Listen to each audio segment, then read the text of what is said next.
Well, hello and welcome, everybody. It is time for this Friday edition of Denver Broncos Tonight, November 21st, 2025. Just got home from work. You know how a restaurant can be. Either way, now I am here to talk about Brandon Aiyuk. But before we get into it, I just want to say a couple things. First of all, leave a like if you enjoy, subscribe if you're not already. If you're watching on the replay, I appreciate you. Maybe leave your TV on and fall asleep so I can get that watch time bumped up or whatever. But without further ado, here's me talking about this. And while I'm waiting for people to show up, I am going to give my 2 cents about why the Broncos should sign Brandon Aiyuk. Okay. Now, first of all, I am going to edit my name real quick. Actually, I don't think you can do that. Wait. Oh, yeah, you can. Edit name. All right. If you scroll on LinkedIn, you see that there are plenty of people who call themselves thought leaders. So I'm going to call myself the Broncos thought leader today. And one more thing I'm going to do, I'm going to send this link to my Discord. All my friends in my Discord. I don't know. That contract is wild. If they were to waive Brandon Aiyuk, then they wouldn't have to take it on. But hi, Troy Franklin. It's my Pookie. Great to see you in here. But they don't need, like, if he was to get flat out cut from San Francisco, the Broncos wouldn't have to take on the contract. They wouldn't have to take on $30 million a year.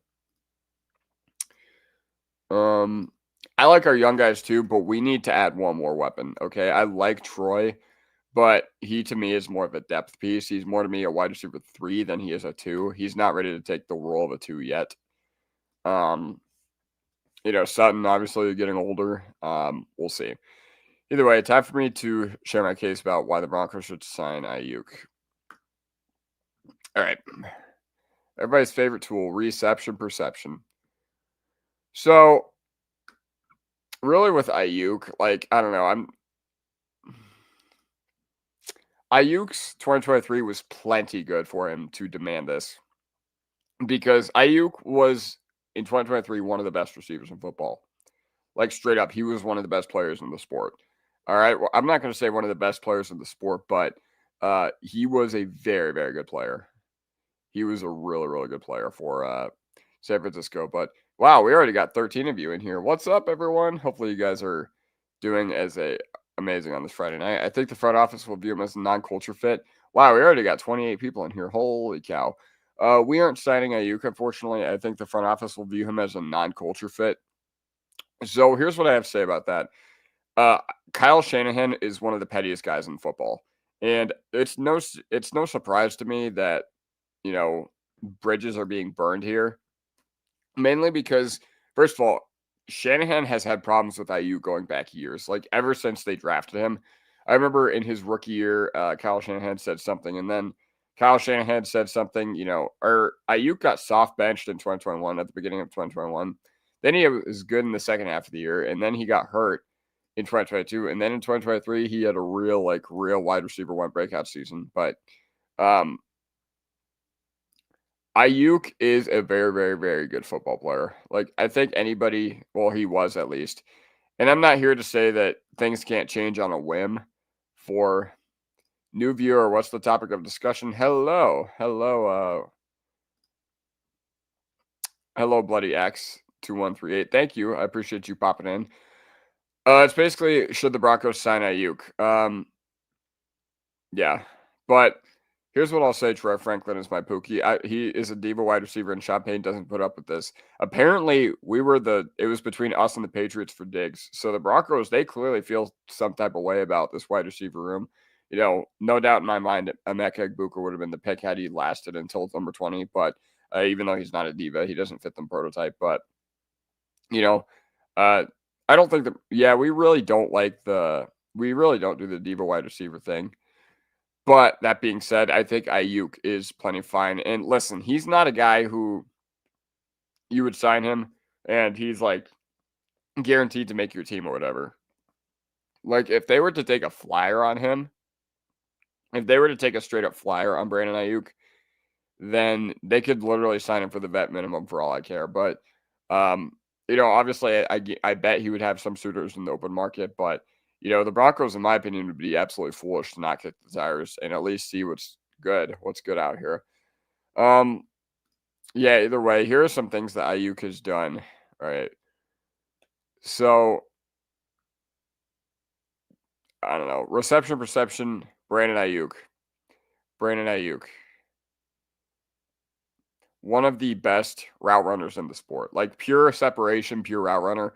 Aiyuk has been as good as it gets after he's been a member of the San Francisco 49ers. And then he said that if I'm San Francisco, I wouldn't consider anything lower than the A.J. Brown trade for Aiyuk. Some of the media trades have been outright hypothetical, and if that's what the 49ers are getting, no wonder they haven't considered it. A.J. Brown is at least as good as A.J. Brown, or Aiyuk has been as good as A.J. Brown was when he left Tennessee. A.J. Brown is absolutely an elite football player, or he was a long time ago. That being said, it's not impossible to think that he's not going to be the same dude because, you go to San Francisco, you tear your ACL, and it's been a long time. Like, I've been really curious to see why in the world has Brandon Aiyuk just been on the sidelines for a year. And then I think about the fact that, he was not only skipping meetings and being lazy with his rehab, but also the 49ers strength and conditioning staff is chronically one of the most irresponsible in sports, and they have no idea what they're doing. So, listen, man. You can say whatever you want about the Broncos, and you can say whatever you want about, Brandon Aiyuk or whatever. And you could say whatever you want about our culture, but the reality of the situation is this would be an amazing signing. Like, this would be a phenomenal idea to kick the tires on. If you're the Denver Broncos, you got to kick the tires on Brandon Aiyuk, in my opinion. Here's what I will say. Hold on. Okay, so I'm in the David Talks Broncos Discord, which, by the way, you guys should check out if you have not already. But here's what I had some thoughts about this. We talked about Alex Singleton in the chat a little bit earlier, but here's what I said. I said, for as good as a program Shanahan has built in San Francisco, he's one of the pettiest guys in football. He's had problems with Aiyuk for a long, long time. Like, this is nothing new.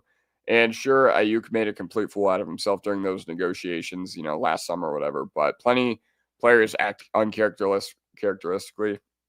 Think about Terry McLaurin. Think about a handful of other guys that have just acted out during these contract negotiations to try to get the attention of media, to try to get the attention of team, to try to send a message, et cetera, et cetera. But also, the 49ers strength and conditioning staff is irresponsible, okay? There's many, many years and plenty of data to back this up that the 49ers are chronically one of the most injured teams in the league. So it's no surprising that Aiyuk wasn't taking his rehab seriously and not showing up to team meetings or whatever.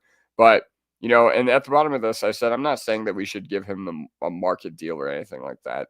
But at the same time, he was a bona fide wide receiver 2 years ago at this time. And once again, not impossible to think that he's completely fallen off a cliff.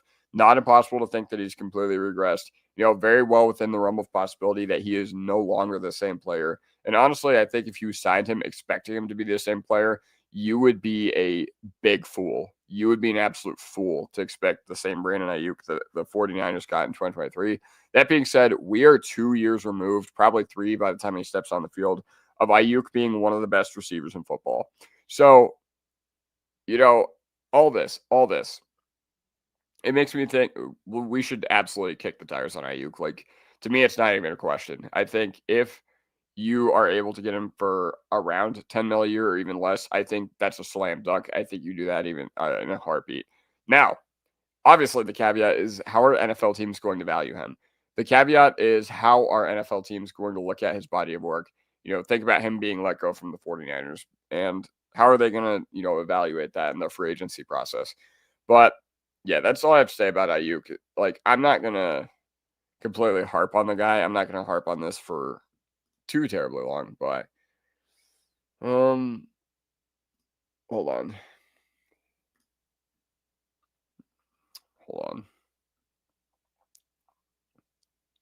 Yeah, and this is not an invalid argument against Aiyuk right here. I'm not going to pretend like I know the full stories, but if a team is paying you $30 million a year, you should go to the team meetings. And also, the pressure in his face, the pressure causes this incompletion. But look, Aiyuk had Snead in prison, or Aiyuk was obliterating Snead all game long in the Super Bowl. And the Chiefs still would have gotten the ball back, but he made a play against a very good corner. L'Jarius Snead had a very good 2023. And unfortunately, he didn't get the opportunity to deliver. Yeah, and like, listen, I get why San Francisco fans are like, all right, good riddance, but and this is part of the problem. That being said, once again, I don't think Aiyuk and Shanahan mesh. I truly don't. I truly don't think Aiyuk and Shanahan is a long-term fit. And I was kind of surprised they signed him to that contract because, they had just drafted Pearsall in the draft in 2024, another guy who just can't stay on the field. But, I thought Pearsall was in a good position to not overtake Aiyuk, but I thought he was in position to have a really big key role in the San Francisco offense. And unfortunately, yeah. Son of Judah says, I don't think we'll sign him. You make a strong point, though. Yeah. Like, I don't think we'll sign him either, but I think we should. Like, the point I'm trying to make is I think we should. And, if the Broncos decide to pass on him, fine. It's a thing I'm willing to live with. But, the upside is so tantalizing for me. Let's go, brother. Yes. Why would we want Brandon when he is so toxic? First of all, the only times that we've actually heard of him or actually had behavior or proof that he's been toxic is the contract negotiations. Okay. Early in 2021, he took his benching like a champ. He got really, really early thrust into the wide receiver one role in San Francisco during his rookie year and then didn't do the things that he was supposed to stay on top, according to Kyle Shanahan. It's one of those things that, you get these guys out of that locker room and you have no idea what they can accomplish. Okay. First of all, there are 3 of his teammates who he used to play with in San Francisco that are here. You never know how that could grow someone up. Also, what am I trying to say? You just never know how a change of scenery can benefit these guys. And if it's like a low value contract with not a lot of guarantees, which the Broncos do a very good job of sheltering themselves, I do not see, there's literally no reason for us to not A, sign him, B, at least bring him in for a visit at the bare minimum. And once again, I think the toxicity is a little overblown. But yeah, those are my thoughts.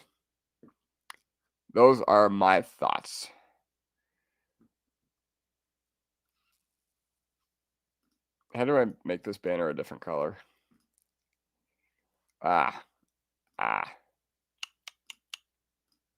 There we go. All right, I like this template. A little better. Either way, now it's time for me to give full attention to your comments because I recognize I have not been able to do that yet. But yeah, Aiyuk's behavior the past couple of years has not been unwarranted, or how do I put this? It's not keeping me away from him, okay? Especially because, if he gets waived, he's not clearing, or he is clearing waivers. Like, there's no team that's going to take on that contract for a guy who just forced his way off a team and for a guy that just tore his Achilles. And, yeah, we'll see. Broncos to the Super Bowl, I think we have a really good shot. If we get the 1 seed, I think we got a really good shot, because our defense can compete with any offense in the AFC these playoffs. I think the team we need to be scared of the most in our run to the Super Bowl is Baltimore. Clearly we're not scared of Kansas City. Buffalo's in free fall mode. The Chargers are going to charge her. Houston is really, really, really freaking good. So, yeah. What about Brandon Cooks? No. I don't know. Like, there's a reason that he's 31 years old and probably not going to get picked up by another team. Like, the dude just doesn't have it anymore. And that's the unfortunate reality of the situation. Yeah, I know he was a fan favorite, but he's done literally nothing this year. He's made almost minimal impact on one of the worst teams in football. So the fact that the Saints are letting him go, the fact that Mickey Loomis and Kellen Moore are fine with letting him go, it suggests to me that in not just playing out the season, even though they're going to finish 2-8, it's just proves to me that they really, really like what the other receivers behind him can offer, and they just don't think he has it anymore. And honestly, they're probably not wrong. They're probably not wrong in their assessments. Does Denver pick up a running back due to the Dobbins injury? I think if they were to do so, it would have happened already because we have the bye week, and you would have given a running back a lot more time to acclimate. I don't think they do. Unfortunately, I think they should. But when you look at the names that are available, you get guys like Jamal Williams, you get guys like Deontay Foreman, and you're just getting running backs that are well over the hill. And if they can't make an impact for 31 other teams, what makes you think that they can make an impact for like the top 5, top 10 team that we have right now? Like, and the reality of the situation is, I think they should, kick the tires on someone, but there's a reason that all these guys are, still on the street unsigned. I would rather look to a team's practice squad if we were to, but yeah, there's a reason that everything is looking murky as far in the running back room. But to be fair, the team is off the bye week, so it wouldn't be beneficial to bring him in this week. Yeah, even if they did, I don't think they'd be able to bring him in until 2026. I don't think they'd be able to until the new league year, because I don't think San Francisco would like cut him right now.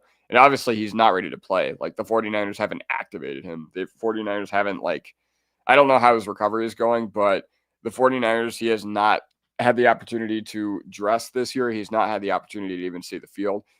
For all we know, if this really is bad, then for all we know, he could be fully healthy right now. He could be fully ready to go. But yeah, once again, the 49ers, they wouldn't waive him until next year. I like a practice squad running back. Yeah, I like that idea better than the other ones.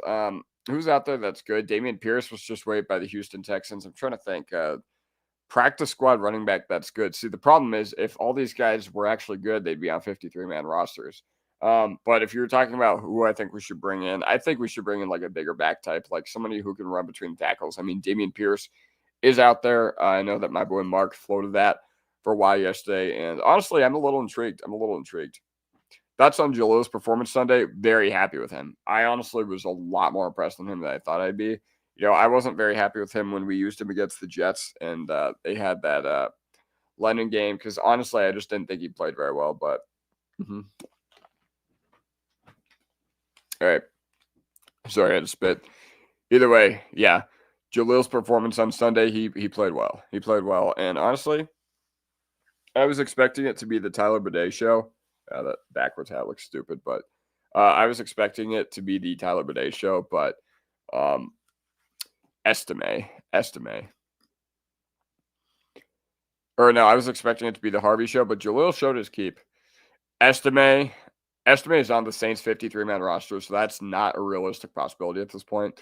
We did waive Audric Estime. We did cut him, and he's on the Saints 53-man roster, so we would actually have to trade an asset if we were to get him back. But either way, I don't think he'd want to come back. I wouldn't want him back here personally.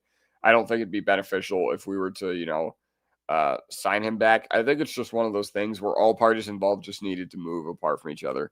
Okay. I think that Estime needed to find somewhere else because honestly, in training camp, he made a lot of enemies in the local media. He did not do himself any favors. Apparently, the effort that he made was just pretty bad.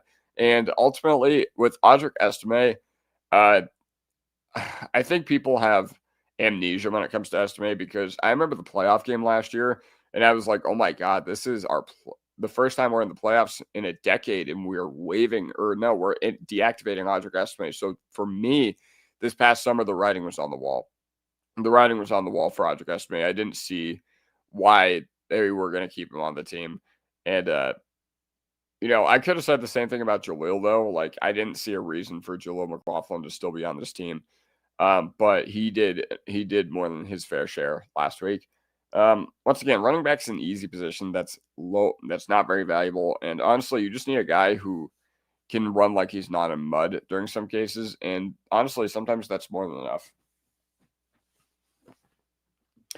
Dude, you and me both, Oliver. Like, every week last year, like around this time, around like when we were really starting to ramp up and making our push to the playoffs, after the KC game last year, I was like, this is the week Estime takes over the backfield. This is the week where it's going to be his. And then it just never happened. It never came to fruition. And you can blame the coaching staff for that. You can blame whoever you want for that. But the reality of the situation is Audric Estime was not that good of a player. he did not play very well. It felt like to me, anytime I watched this estimate, it felt like he had not that much burst.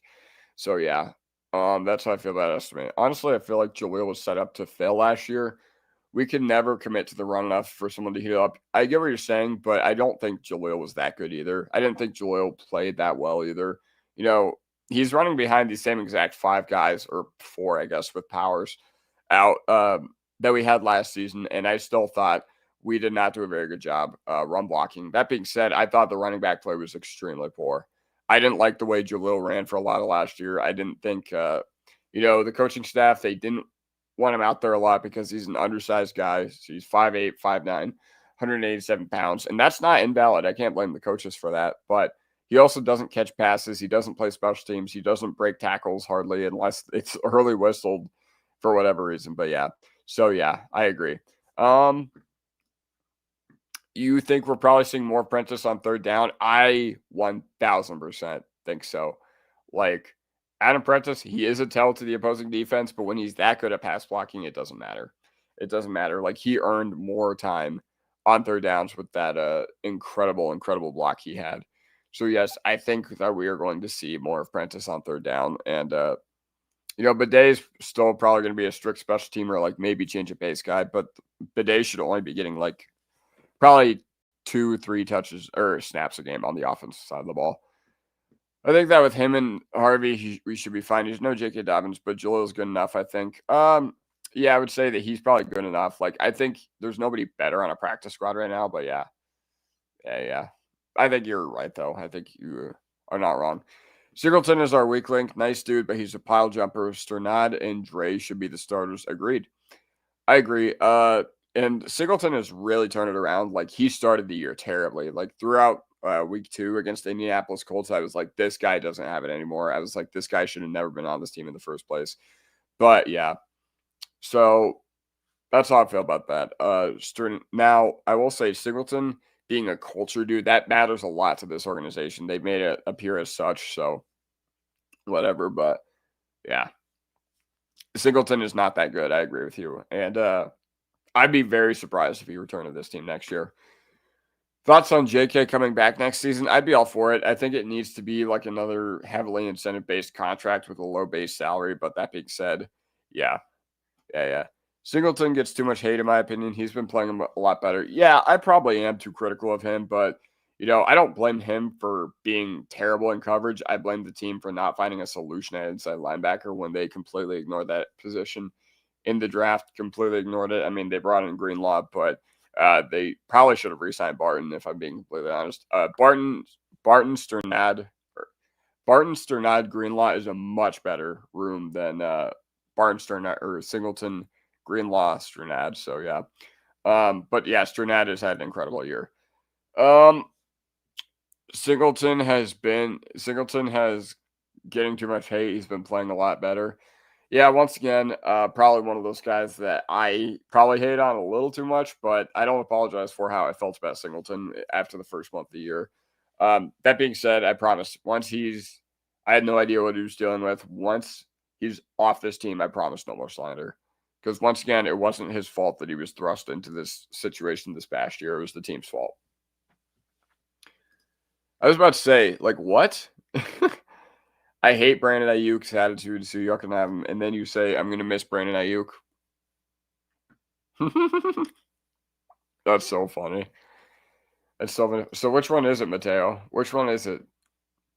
You hate Aiyuk or you're going to miss Brandon Aiyuk? I mean, maybe it's one of those, like, I'm sad it didn't work out sort of things. Wonder if we draft a running back for the third year in a row. We probably will. If not, I'd be pretty disappointed. But yeah. Josie Jewell is a free agent. I mean, the thing is, picking up Josie Jewell doesn't make us better this upcoming year. Like, that's the thing. I don't think picking up Josie Jewell makes us that much better this upcoming year. Much like I don't think replacing Singleton makes us better either. All right, cool. Cool. Either way. Sorry, my camera's going kind of haywire. I think you're right, Roan. I think a lot of it was contingent on Drew Sanders being the guy in this room. or being the inside linebacker too. And, it just didn't work out.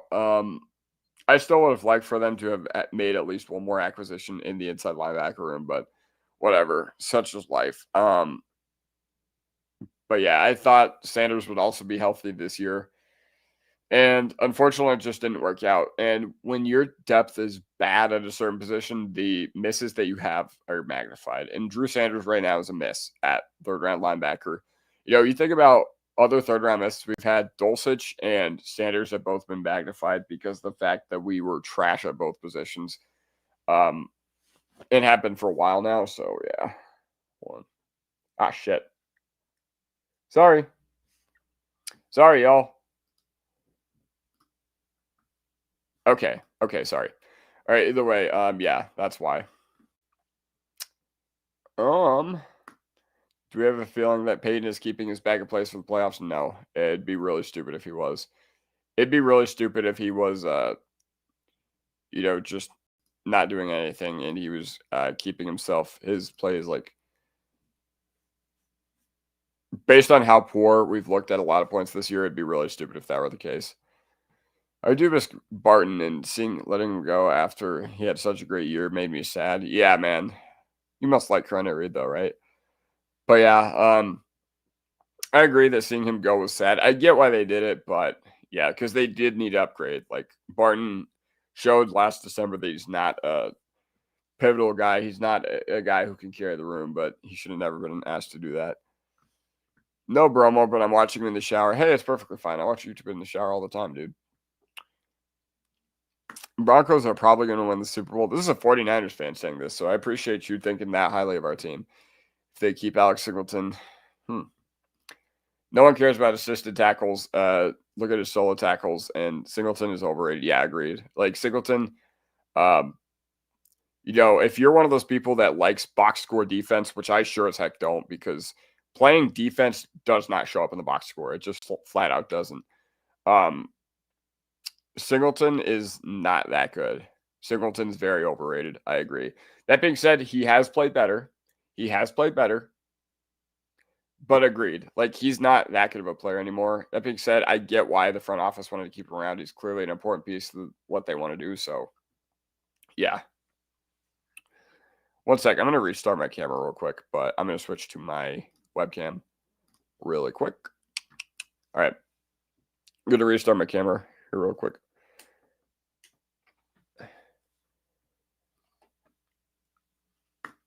I love RJ Harvey, don't get me wrong, but I am very sad we didn't get Cam Scatterbo. Yeah, I agree. Like, Scatterbo was really good. I don't know why he fell so far under the radar during the draft process, but yeah, I agree.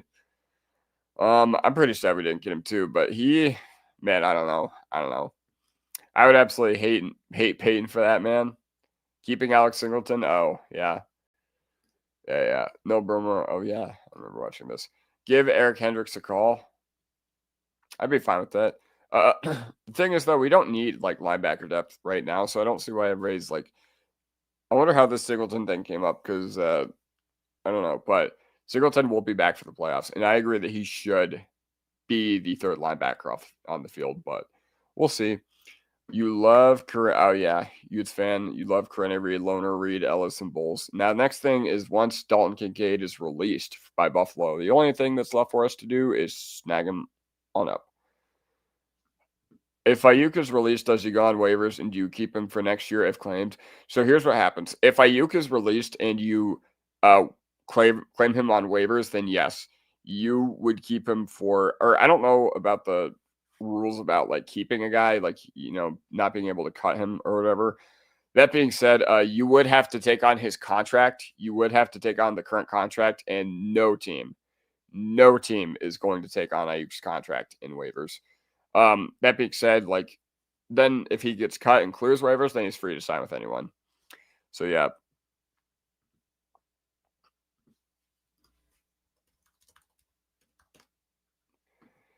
Let me see. I'm gonna stop sharing this random tab I have open. Okay. All right, either way. Thoughts on all the Riley Moss hate. I get it. I do. That being said, you guys know where my loyalties lie. I ride with my dogs, of course. The big problem to me is that I feel like Riley Moss, I felt like I was a pretty stark defender of Riley Moss throughout this time period. I felt like I was a pretty stark defender of everything that he had done. Or am I gonna get a focus? Hold on. Sorry. All right, whatever. Once again, I'm gonna restart my camera real quick. See if that fixes anything. Here. Hold on. One sec. My camera's almost back on. All right, here we go. Oh yeah, a little better, but um, I get it. I do because this was the last week. This past week was the week where I was just like, all right, I'll give it to the Riley Moss hater circle, whatever. I'll give it to all of them because Riley Moss did not need to interfere on the Hollywood Brown like 3rd and 17 or whatever. The illegal contact was a joke. Okay, that being said, he is not being officiated fairly. Like, it is clear discrimination what the NFL is doing to Riley Moss. Like, no doubt about it. Because they don't want a white corner to have success. Like, they were very mad that Cooper DeJean picked off Mahomes in the Super Bowl and ran it back. And unfortunately, now Riley Moss is paying the price for that. Would love Dalvin Bentley between 4th and 7th round. Maybe. Who are your top 3 free agents we need to keep this coming year? First of all, Jaquan McMillan is a restricted free agent, so he is number 1 on my list. He's a restricted free agent, but that doesn't mean he's free to sign with any team. It just means that he is pale interference. That's funny. Jaquan McMillan is a free agent. He's a restricted free agent, meaning he's not free to go elsewhere. Like 99.9% chance that he's back with the team next year. So he is my number 1, even though I'm not scared about losing him. 2 is John Franklin Myers. I really want us to re-sign JFM. Unfortunately, I don't think they're going to be able to get it done. I think you drafted Savion Jones in the 3rd round for a reason. And I think, adding another contract to the D-line, then you have Cooper, you have Allen, you have Benito, and you have JFM, all big contract dudes. Like, I don't know. I don't really like that idea, especially when Jones is making 10 and Roach needs to get an extension. And speaking of Roach, he's my number 3. I think we need to keep this D-line as strong as possible, so I want Roach to be the 3rd best. And you saw what our run stopping looked like without Roach against Indianapolis. It was bad. It was just flat out bad. So to answer your question, Jaquan, even though he's not going anywhere, he's a restricted free agent. But UFAs are JFM, and another UFA is Malcolm Roach. So those are my top 3. Wish Corona would get a shot at some more plays. I agree, but he is on IR right now. So hopefully, I don't think he's ever going to do whatever. I don't think he's going to be back. Maybe he is like late December, but we'll see. Would you have gotten Bucky over Troy in the 3rd had you known? I'm still bitter Bucky was there. Yes. With Bucky Irving might be one of the most talented running backs in football. Like, I know his athletic score is not off the charts, but anytime he just gets the ball, he just makes plays. And I think the body of work from Bucky Irving right now is stronger than the body of work from Troy Franklin as far as the NFL's sake. So yes, Bucky Irving is probably the guy I go with here. If I had known, if I had a crystal ball, but yeah. Not to say that I'm unhappy with Troy, but I think it's been a roller coaster. Dalvin Bentley's a dog. He is a dog. Has caught my attention when watching Spencer Fano and Caleb Lomu at Utah. Yeah. Fano and Lomu are dogs too. Yes. Bentley is one of my guys in the draft for sure. I love the draft talk. Like, I love talking draft with y'all, so I can't wait to be able to do these when you guys are when it's draft season. Hey, hi Seth Eroyd. I hope you're having an amazing night. Glad you got to hop into the stream. Word on the street is he might try one more year in college. I hope not, because I want all these draft classes to be as loaded as possible, but I hope he doesn't. All depends on draft stock. This is true, especially with NIL now. Now, I don't imagine Utah is a very strong NIL, even though they've been a pretty good team in college football the past few years. Yeah, I don't know. That's interesting. Justice for Riley Moss. Agreed. Pale interference. This makes me laugh. Definitely re-sign Roach. Absolutely. Oh, hey there. Hi, Seth Eoid. 2 free agents from other teams that I want this upcoming year. This is a really good question. Honestly, I have not looked at the free agent class like too in depth. But with everything I've seen so far, I am anything but impressed with this free agent class. So, Breece Hall, Kenneth Walker, I would like those guys. Tyler Algier is going to be a free agent too, but those are the only guys that I really have on my radar right now. I think the rest of this free agent class is looking pretty sad. Linderbaum would be really cool, but guys like that just do not leave the organization that they came from. Is he really? I feel like that freshman tight end you guys have, JJB, is amazing from what I've seen from him. Maybe, what's his name? We'll see. Breece, yeah, Walker is an interesting choice. I don't think Walker's like that great, but he definitely adds some juice to this running back room. And I think we do need just guys that have juice, you know what I'm saying? Walker actually stepped out of a really bad tackle by Alex Singleton not that long ago. JJB Cannon is a freak athlete, as well as Hunter Andrews. Man, I missed the Pac-12. I miss watching, what's it called? I miss watching Pac-12 after dark. Underrated running back will be Wayshawn Parker. We'll see. We'll see. Maybe all these Utes. The Broncos probably can't help themselves with all these Utes players. So you can one of them is probably going to about this team. Yeah, if you can't get Linderbaum, the problem is, yeah, like I said, I just don't think that the Ravens let that guy go. Hey. Oh, hey, buddy. Wattenberg has really shaped up. He has. Before I answer the questions from Seth and T-Fishes, I'm gonna say this. Alex Singleton is the best when it comes to jumping on the pile 8 yards downfield. Yeah, because that's so helpful. I'm gonna switch to the horse head.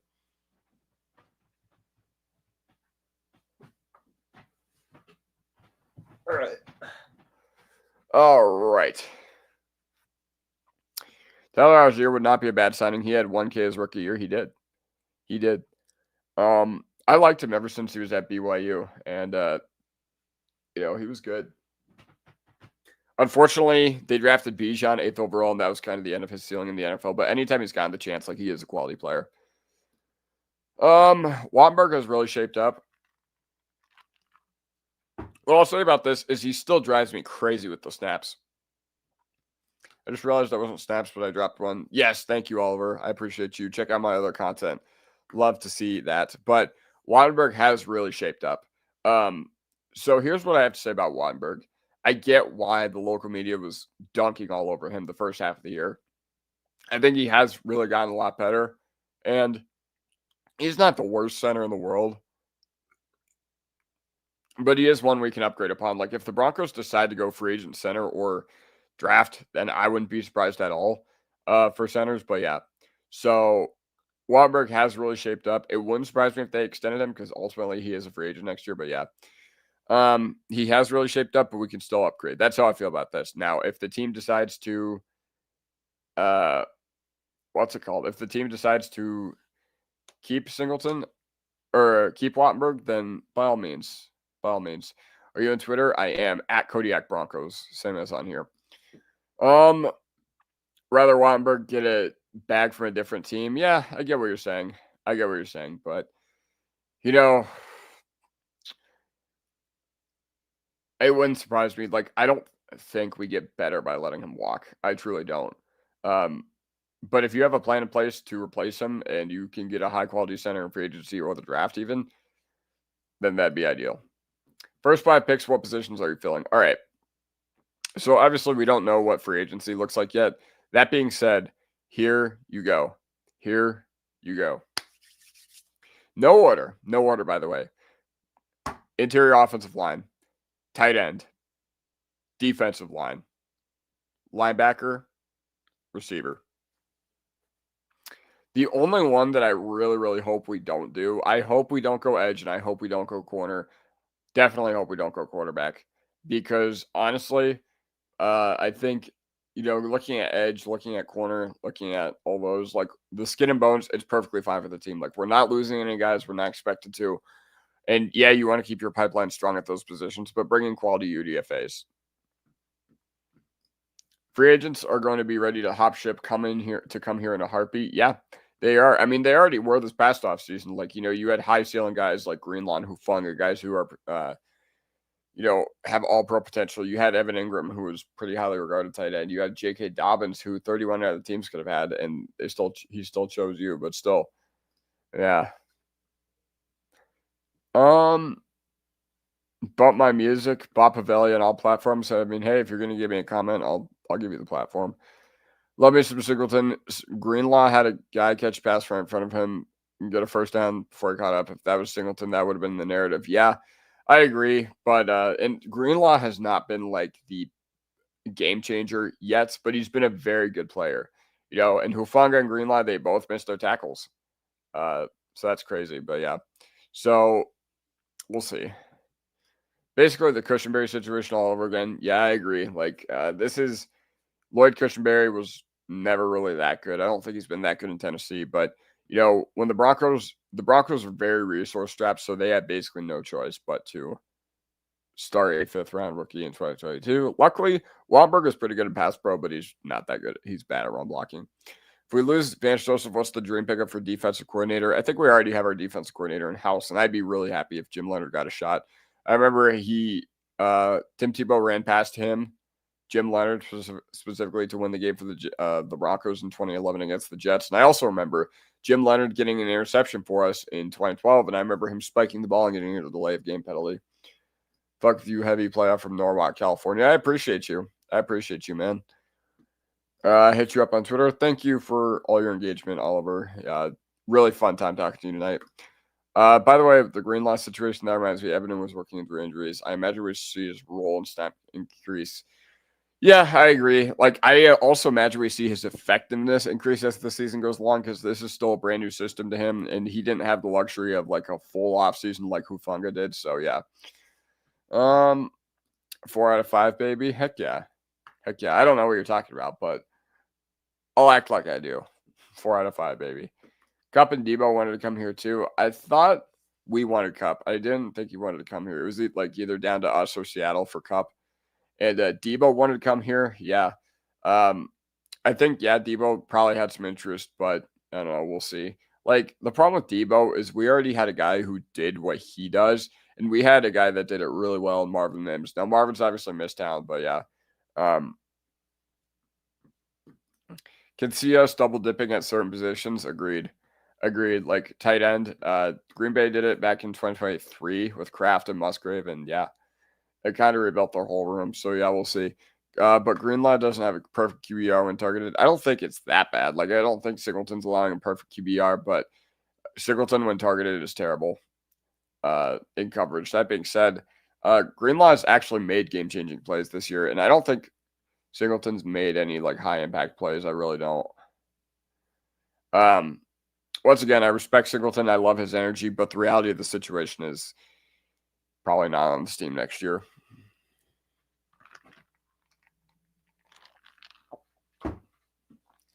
Okay. I'm all caught up in these comments, so let me see. I'm going to go back to Twitter. Hold on. This reminds me. There's about 30 of y'all in here on this lovely Friday evening on November 21st, 2025 at 10:40 Mountain Time. Welcome those of you who just watched the Mile High Huddle podcast. Singleton is last in the league for TFLs for qualifying running backs. I'm trying to think. So last in the league. So this means that he's gotten the least amount of TFLs. Yeah, the thing is, with Singleton, people talk about the fact that he racks up tackles, but like his average depth of tackle has always been pretty high. So he doesn't have like great downfield elusiveness. Once again, I don't think he's terrible. Like, I'm not unhappy that he's on this team like I was a couple months ago, but he's not a difference maker. He's honestly, in my opinion, a detriment. He's been a detriment to this team for a long time now. We'll see. Singleton was all over Scatterboo. He had the guy dropping sweet passes. That is true, but Singleton was responsible for the second Giants touchdown against Scatterboo, like the 3rd and 11. And honestly, he was responsible for the first touchdown that came too. So I know he got that nice little PB pass blocking blow up clip. That's what I was trying to say. Saludos from Monterrey, Mexico. Go Broncos. See ya, Kodiak. Yes. Evo Rev TV. Appreciate you. Also, I know people from Monterrey, so that's cool. Singleton was all over Scatterboo, but yeah, I don't think Singleton had a very good game that game. I'm just being honest. I know he made his plays, and he always does. Like Singleton will always make a play or two, but yeah, yeah. Got a little Singleton debate going on in here tonight. Agree. Yeah. But either way, Singleton, I think he's improved a little bit this year. Like I don't think he's been that good, but we'll see.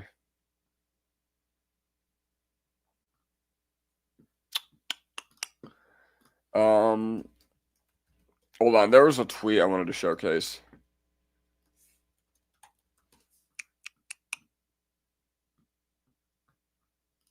So this was after the Giants game. Second year off an ACL. Remember Javonte, he's Green Dot Man. VJ likes him. I think he sees something we don't. I will dispute this. Second year off an ACL.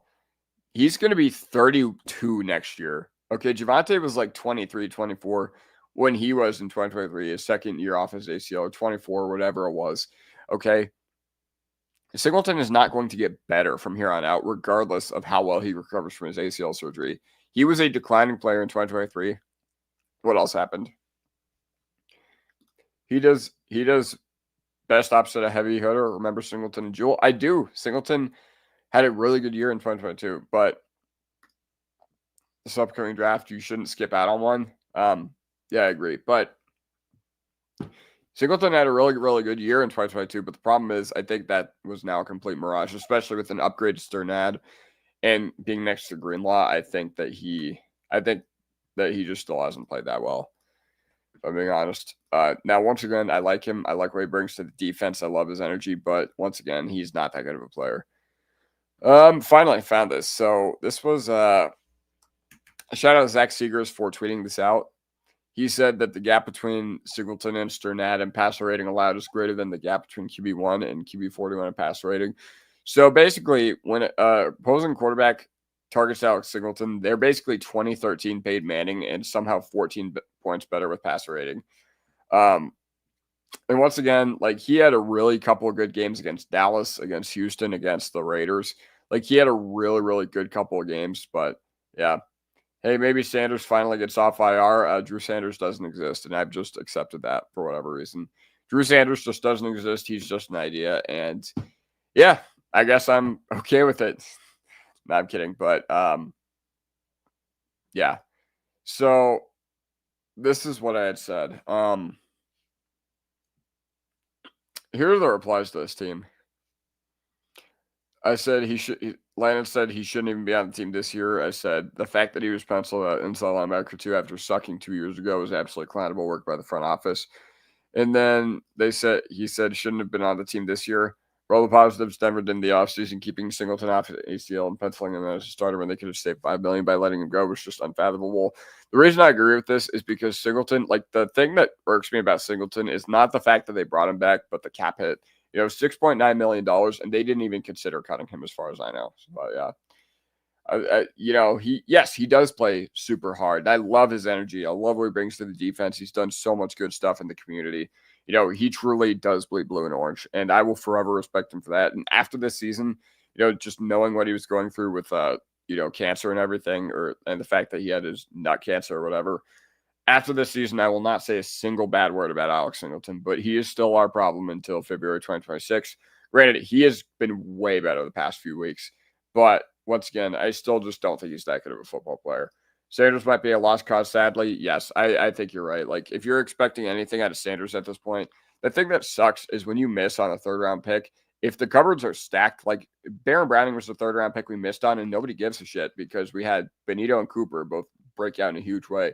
But the problem is we haven't had good inside linebacker play in a long time. So I think, people notice those more. Same with Dulcich, we hadn't had good tight end play in a long time. So they get those whatevers. Yeah. I wanted to see what Sanders could do, dude. Me too. I wonder if they activated him because they activated him for the playoff run last year. Yeah, Ellis, the fact that this guy can't stay healthy, that is concerning. Maybe I'll give him one more year. But yeah, good thing Q Robinson is a beast because honestly, I didn't like the Q Robinson pick when it was made, but now you're showing the rewards. Now you're showing the benefits. All right, Dulcich is on the fish now. He is. He's actually played pretty decently for the Dolphins. Like, hold on. Hold on.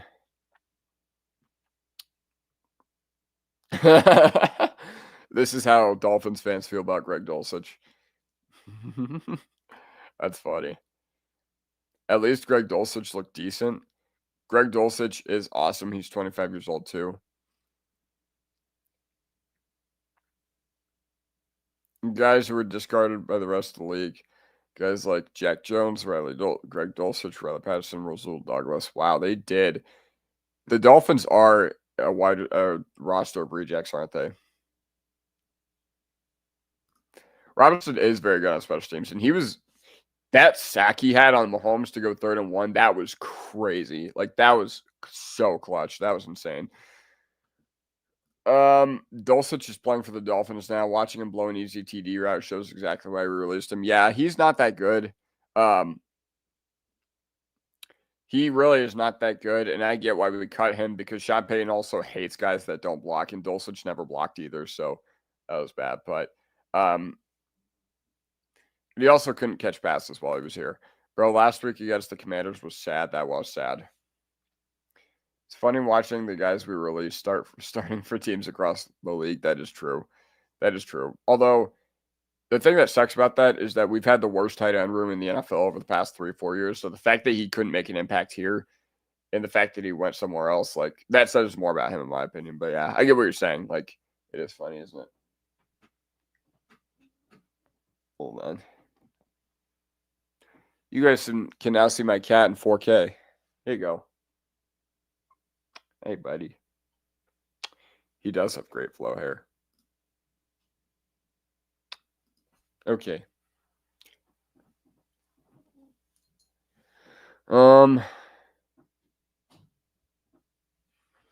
What game are we thinking Ben Powers will be back? I have nothing to base this off of, but I think December 14th against Green Bay. Once again, nothing to base that off of other than my own personal feelings and them just telling us that December was the time frame. So I think he'll be back for the Green Bay game. The reason I say that is because against Washington, they said December. So I'm thinking that mid-December is when he's going to be back. I'm not going to, expect early December when we play the Raiders, but yeah. Why don't Ingram work? That's a really good question, man. I don't know why the Ingram thing hasn't worked here. Like, I always knew he was not a downfield playmaker. I knew he was more of like a chain mover, but I don't know why it hasn't worked here. I truly don't. He's just not on the same page with Bo. Like, obviously he was hurt early on, but he doesn't look like the same player. Our cornerback 4 would start on half the teams out there. Yeah, you're right. Chris Abrams-Drain would start on half the teams out there. And Barron too. How many more players can we pull off IR? I don't think there's a limit. I think you can pull as many as you want. But if you're talking about this upcoming week, I think we only have one open roster spot, so we'll see. It's the short tight end screens and 44% of snaps. Yeah. See, the thing is with option routes, you need chemistry between your quarterback and your receivers, and there's just been none of that this year. There's been no chemistry between Bo and like literally anybody who's thrown the football to, but yeah. I get why they're not doing it, but I agree. They need to try something else. Who are we rooting for, Chiefs or Colts? Colts, 1,000%. This reminds me. Here. Also, check out my Twitter banner. This is me and my friends at the Broncos Giants game. I was scrolling through Instagram. There I am. And I saw one of my, what's it called? I saw us on this page or whatever. So yeah, this is me. This is me and my friends at the Giants game. One of my friends came from New York for that. What's the situation with Aiyuk? So Aiyuk is probably getting waived by San Francisco. A lot of this is because he has not been showing up to team meetings or whatever. But so that means that he's going to be basically available to sign with anybody in case in the event that he does clear waivers. So yeah, that's what's going on. Aiyuk is probably going to be a free agent, and a lot of teams are probably going to go after him. But here, I want to highlight this comment before I answer the Franklin one. So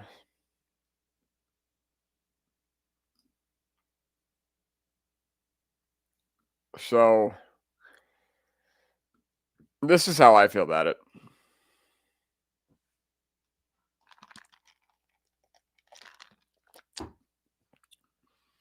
I would much rather go into Lucas Oil Stadium and be the 2 seed than I would have the Broncos go be the 1 seed and have the Chiefs in the playoffs. 100%. 100%. So we are rooting for the Colts. No questions about it. We need the Chiefs out. I don't care about seeding if that happens. We'll go into Lucas Oil. We'll beat them. We were a leverage call away from doing it, and we were our defense just had an off day. So yeah. The way Evan runs routes doesn't signal to Bo he's open with the step. I agree.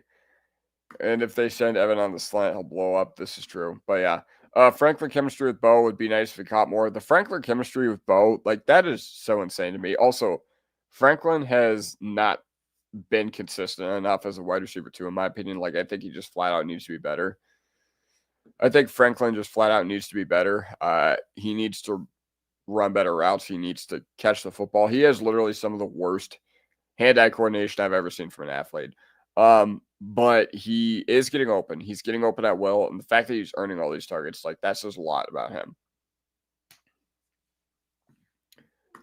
Singleton is looking better than the first couple games because we are putting our safeties into the box more than any other team and leaving our corners on islands.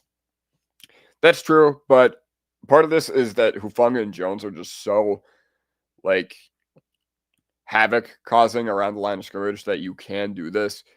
I think you're right though. If that PJ Locke was our safety, like last year, I think that Singleton would not be having the success that he's having the past month or so. But yeah, agreed.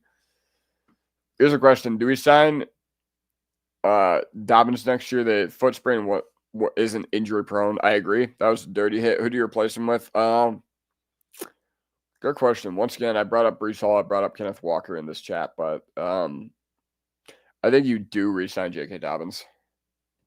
You just make it a very heavily incentive line and deal. But yeah. If Denver's in the first seed, I want the Bills in the divisional and the Pats in the AFC Championship game. I agree. I want all the smoke. Wouldn't it be something to play the AFC East? Plus, I have so many friends in Boston. But yeah. I would love Broncos Patriots AFC Championship because I'll take our chances in that matchup. Taylor is a freaking beast. Yeah, Jonathan Taylor's a monster. I hope he runs all over KC. Hufanga might already be my favorite player. Yeah, dude. Like I ordered his jersey. I don't know what's going to be here. I ordered it from China, so it's not going to come anytime soon. But yeah, I would love for my Hufanga jersey to arrive soon. Troy's issue is he slows down on routes. He corrected the issue mid-game to complete the last 2 catches. Hater love Troy. Showing more promise in year 2 than Court did. Hot take. I'll say that's a pretty hot take because Sutton in his sophomore year was crazy. Like I remember when we played against the Colts and the Vikings in 2019, they could not guard. Neither team could guard him. But yeah. So ultimately, I think he is showing promise. I think he is improving. It's a very promising sign with what he's showing, but the problem is I just don't know if it's going to be enough for us to win the Super Bowl. Wish we traded for Breece Hall. I'm fine with not giving assets for Breece Hall. I'm just glad that no other team got him. Like, I didn't think the key to unlocking our offense was a superstar running back. I think if they felt that way, they probably would have moved assets for him. But yeah. Hall is injury prone too. He is. He tore his ACL and then he had that foot injury last year, I think. To be honest, I love Hufanga, but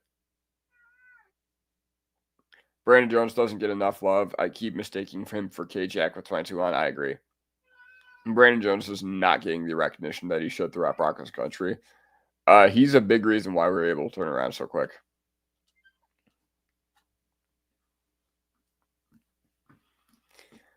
Bryant does need more targets, man.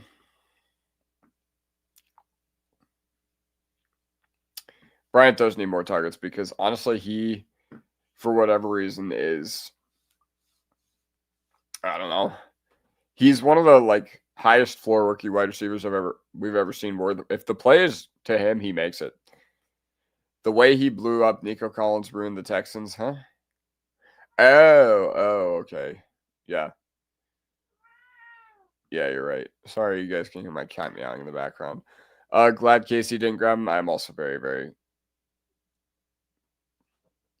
glad Casey didn't get him. I agree. Brandon Jones is a better center fielder than he is like a line of scrimmage guy, but still. But yes, he plays safety. But I know what you meant. I know what you meant. They can't go for Aiyuk. He's bad for the locker room. Once again, the reason I don't agree with this assessment is because, once again, Shanahan is very petty. Shanahan is very petty. You don't know what's truly going on there in San Francisco. So I'm willing to chalk that up to Shanahan being one of the pettiest coaches in the sport. And I'm willing to give Aiyuk another chance here. Like, Aiyuk 2 years ago was one of the 10 best wide receivers in the game of football. So a guy like that rarely comes available. Once again, you're not expecting him, or at least I'm not expecting him to be the same player that he was, but still. Meow. I'm going to let my cat out real quick, guys. One sec.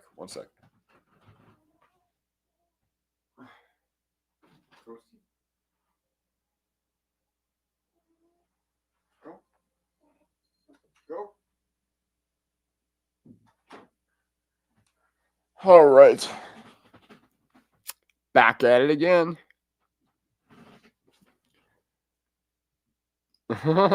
Broncos culture is infectious. John Franklin Myers went from hired gun to bleeding orange and blue in 2 years. Yes, agreed.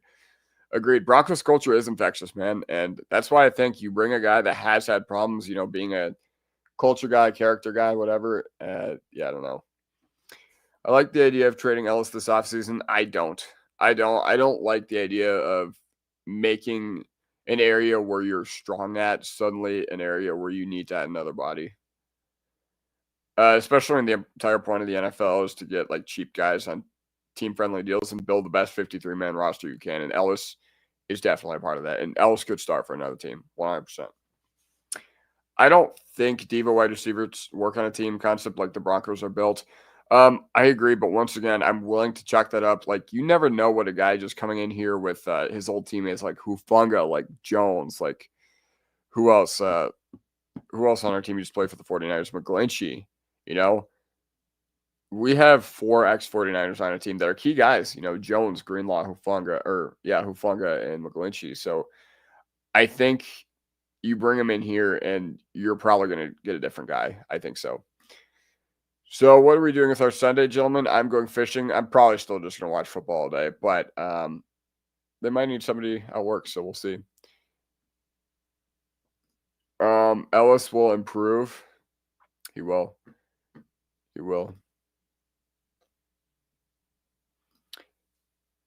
This is a really ironic comment considering I'm pretty sure this guy's a 49ers fan talking about Aiyuk, especially when you're in San Francisco. So ban user and delete their comments.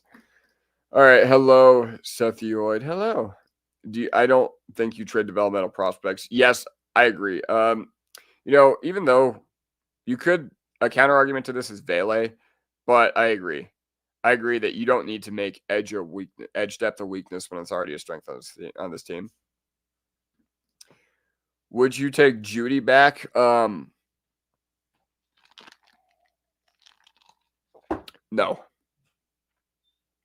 It wasn't going to work out here. He clearly never wanted to be here.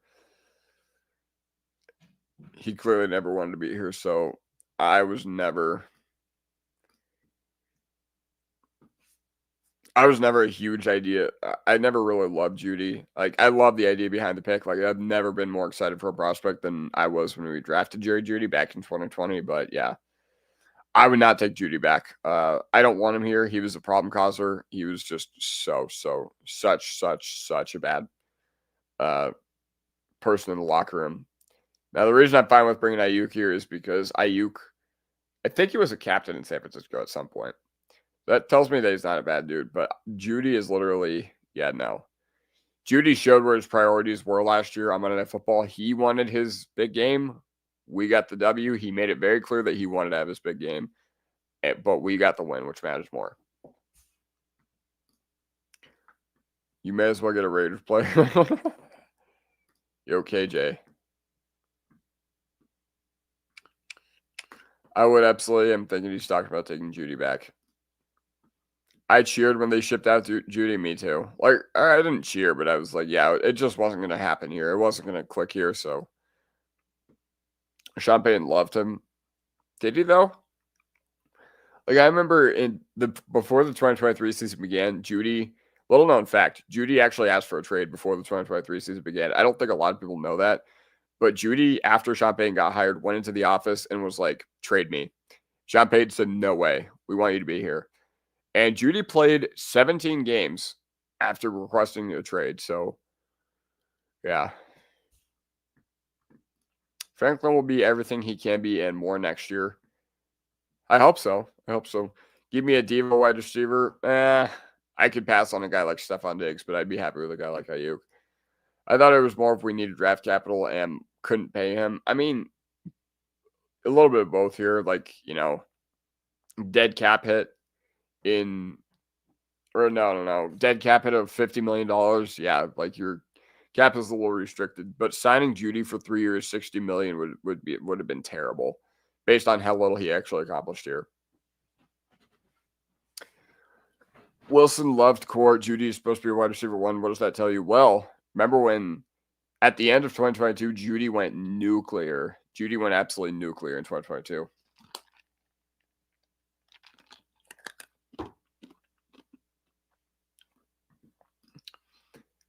I agree that he did jack squat, but the fact is he suited up for all 17 games, which was crazy. I think that's the only... Wait, Judy wants to be traded from Cleveland? Oh, shit. I was at work, so I didn't know.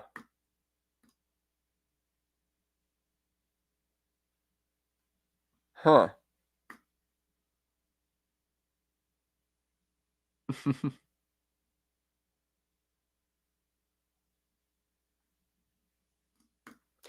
I didn't see anything about like him requesting a trade or whatever, but yeah. Judy dropped the ball nearly every time. Yeah, Judy had bad hands. He was a bad guy, and he was, causing problems in the locker room. Makes Franklin looks like he has Bryant's hands. That's funny.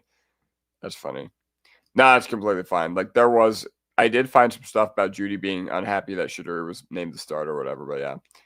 I think he's just getting frustrated. He probably is getting frustrated. So. Oh, well. You live and learn. You wanted to get traded to a shitty team, and here you go.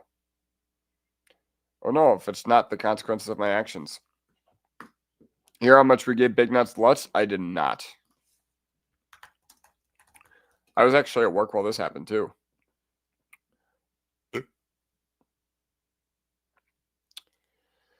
I can't find anything about the term for Will Lutz's new contract, but I will try to report it as soon as I can. Do you have any interesting trade targets in the offseason? I haven't really thought about this too much, but yeah.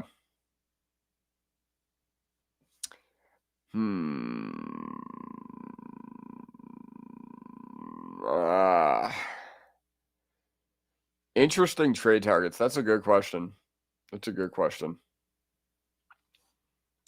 I'll come back to this one. I'll have to think about this a little more. Russ can't throw in the middle of the field. I remember Judy being wide open so many times. That's true, but Russ also threw 16 passes that whole 2023 season in between the numbers in the intermediate part of the field, which is terrible. 10 to 19 yards downfield, which is just awful. So, yeah. Judy is already frustrated. Always the Chiefs should pick him up, though. I hope I didn't just roll that into existence. That's true, but KC is not a place where you just throw any receiver in and they succeed. You think about Sky Moore, Marquez Valdez-Scantling. They've done a pretty bad job at developing their offensive skill talent over there. So, I don't know. Even if he went to the Chiefs, I would be like, fine, whatever. I'm streaming the Raiders defense this week. Nothing personal, Shedeur. I'm streaming, I think, Baltimore. Let me check who I'm streaming. KC doesn't have the cap space to make any big moves. You are correct, and even then, I just don't think KC's offense is a place where any receiver can just come in and succeed. Who am I streaming this week in fantasy? Oh yeah, I'm streaming Baltimore against Tyrod Taylor. I'm worried about getting into the playoffs with cold weather and not having a run game. I'm not, because our defense can keep us in any football game. Now I get what you're saying, but we do need to establish the run before, after whatever. After the playoffs begin. Chiefs' problem is the line. Josh Simmons is playing really well. You have Tooney, or no, you traded Tooney, but you have Trey Smith, you have Creed Humphrey, and then right tackle, Juwan Taylor's not very good. And then Sua Matai left guard, I didn't think was that good against us either, but so maybe, but also they are just not willing to commit to the run game organizationally. It's just not within them to invest in a run game. They had Pacheco, who was a 7th round pick, but that was kind of it. Creed is the best in the game at center. He is. I don't know why so many teams saw a 10 relative athletic score, and because he was left-handed, they were just like, no, we can't do that. We can't do that. I'm starting to get tired, so I'll go for a little bit longer. The Bills can beat you with pressure and your offense is deep balls. Good luck, I guess. Yeah, that's bad. Although, looks like the Bills weren't getting that much pressure. Love the foam horse head. Oh my god, I love the foam horse head too.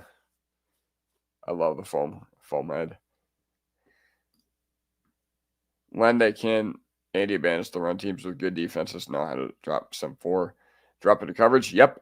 Mahomes is not the same player that he once was. I don't think that's a question, but that's, I think organizationally it's just a lack of commitment, because Kareem Hunt did have some decent chunk carries against us. But yeah, even though we sold out all game to stop the pass, they still did some nice things on the ground.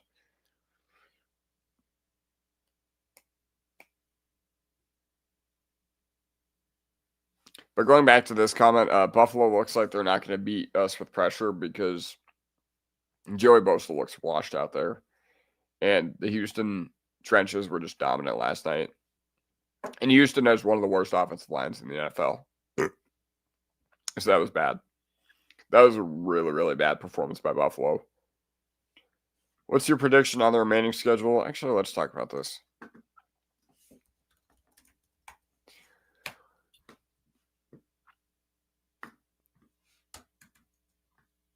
WWWWL. W. So I don't think, man, it's really hard for me to think that we're going to go 14-3, but I think the only game we actually drop is right here. Not because the Chiefs are better than us, but I think actually the opposite. But wait, hold on. Sorry, I didn't add this to the stage. Hunt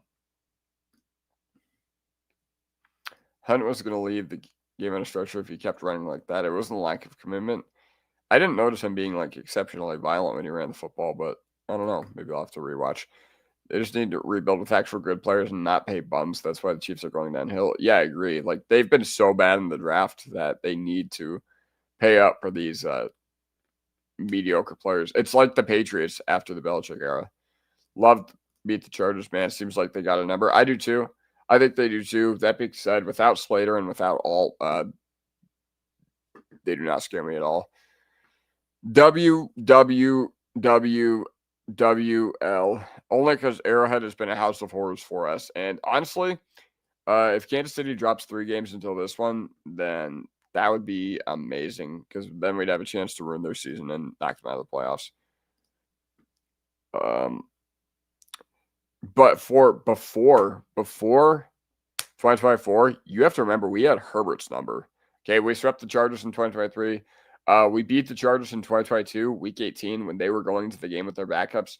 2021, we beat the Chargers at home, had no business doing so in November, end of November, I think early December 2021.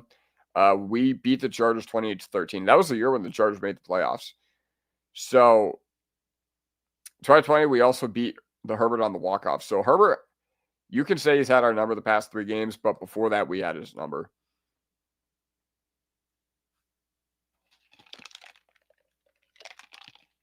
I'm so thirsty. In Mile High, though, good luck. Yeah, agreed. Yeah, like, that's just what it boils down to, man. Thursday night football, we already had a Thursday night divisional game against a divisional rival this year. Completely barfed. Should have lost that game. Got really lucky. The shitty team wanted it even less than we did. Chiefs desperate. They could be playing for their playoff lives that game. And while it'd be sick to just knock them out or whatever, it is a tall order. Once again, our defense can hang with anyone, but the offense, we'll see. We will see.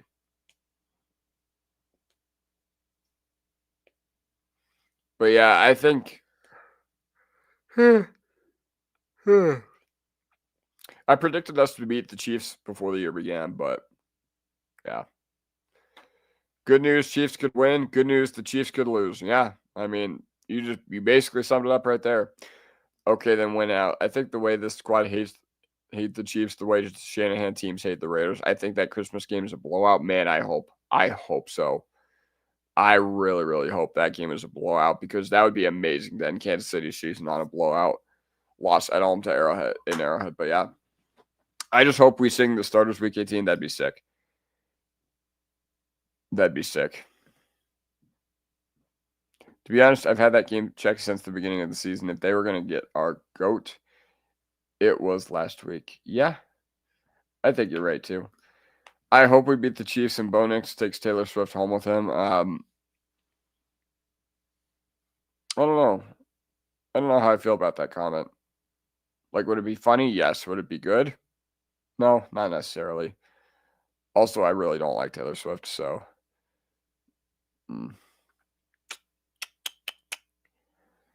Yeah. A lot of good energy in this chat tonight, though. A lot of good energy in this chat. But yeah, I'm going to go game by game real quick. This one, I hope Daniels plays because I want us to be battle tested by the time of the playoffs happening. And if we can't beat a Commanders team that's absolutely hobbling at this point, even with Jane Daniels, then it's going to be a serious wake-up call for us, even after the bye. Raiders, we should win that one. The Raiders will always play us tough. We know that. But, we should come out of that game as a winner. Green Bay, their offense cannot do anything without Tucker Kraft. Jacksonville, not ready to beat us yet. Like, Jacksonville could be playing a very competitive brand of football down the stretch in December. But, yeah. He's married. Yeah, I know. That's why I didn't really like that comment too much. But did you see what Barron said about Kelsey? Yes, I did. And I love a little trolling there. So I'm all for dunking on Taylor Swift and Travis Kelce. I think that family is so hateable. Travis Kelce is the most annoying athlete, most hateable football player I've ever seen besides the obvious ones like Deshaun Watson and Tyreek Hill. Have Taylor write me a song. Yeah, I saw that. Then he backtracked and he was like, "No, guys, I'm actually trying to become an artist." Like, nope, nothing personal. Bo isn't Roethlisberger, and he's an upstanding Christian family man. So, yeah. Hi, Dremo. Hope you're having an amazing Friday night. So, based on the report, the way I interpreted that it's going to happen after the season. And unless there's something that comes out, like I was wondering why he hadn't played. Yet because it's been 13 months since he tore his ACL. And by now I was like, he probably should have been on the field. But he's expected to be cut at the end of the season, I believe. He is not cut yet. Like they've done nothing officially, but they are going to waive him. And there's going to be nobody that can even claim a $30 million a year contract on waivers. And you'd be really stupid to, based on what he looks like right now and based on what he looked like when we saw him. But yeah.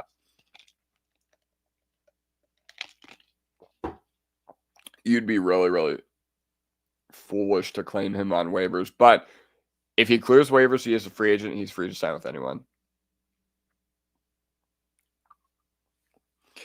He is free to sign with anyone. There's about 41 of y'all in here on this lovely Friday night, November 21st, 2025, 11:16 Mountain Standard Time. love chilling with y'all. And yeah, it's a crazy story. Like, I know. But once again, I have been saying this throughout the stream. Shanahan and Aiyuk have just never matched well together. Shanahan and Aiyuk have just never meshed well.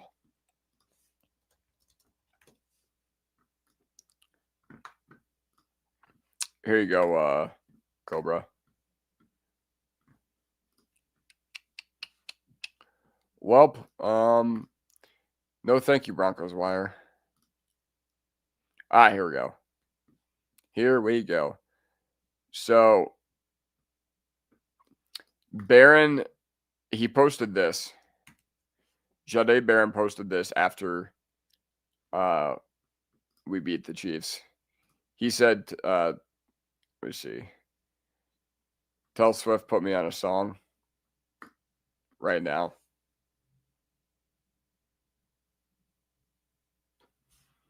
This is hilarious.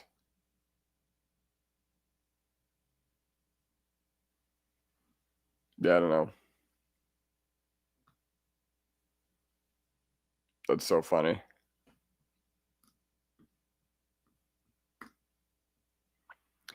Commanders or Broncos? Yes, agreed. Hopefully the refs don't give in to Patty's penalty tantrums in Arrowhead when he gets sacked by us. You already know they're going to. Like, let's just be honest. Sad the refs robbed the robber baron of his pick six. Agreed. Agreed. Agreed.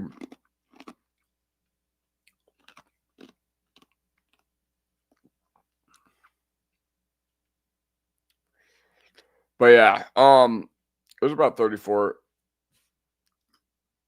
Bro, Baron is emerging as our Keeb. The work's good, dude. Bryant giving the Mile High Salute was amazing. Dude, that's insane. Like, organizationally, I love stuff like that.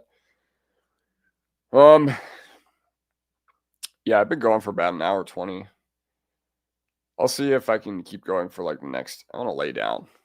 Or actually, I can't lay down because then I can't like do my mic or whatever. I'll lay sideways like this.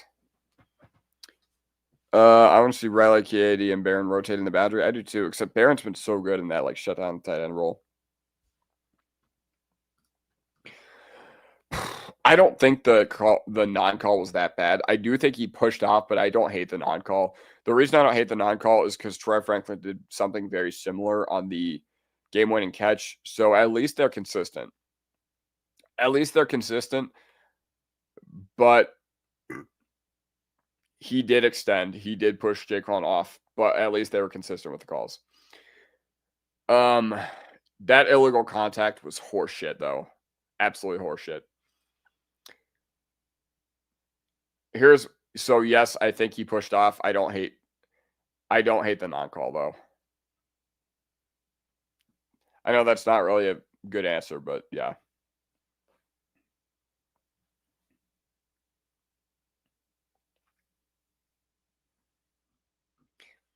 I know Manning does call the Broncos we still. And when I rewatched the game, I mean, in real time, obviously I thought that he pushed off, but when I watched the replay, I was like, I don't hate that on-call, truthfully. Yes, Manning is a Bronco, no doubt about it. Dude, that's sick. What does Elway do with the organization now? Is he like still like day-to-day involved in stuff? That's interesting to me.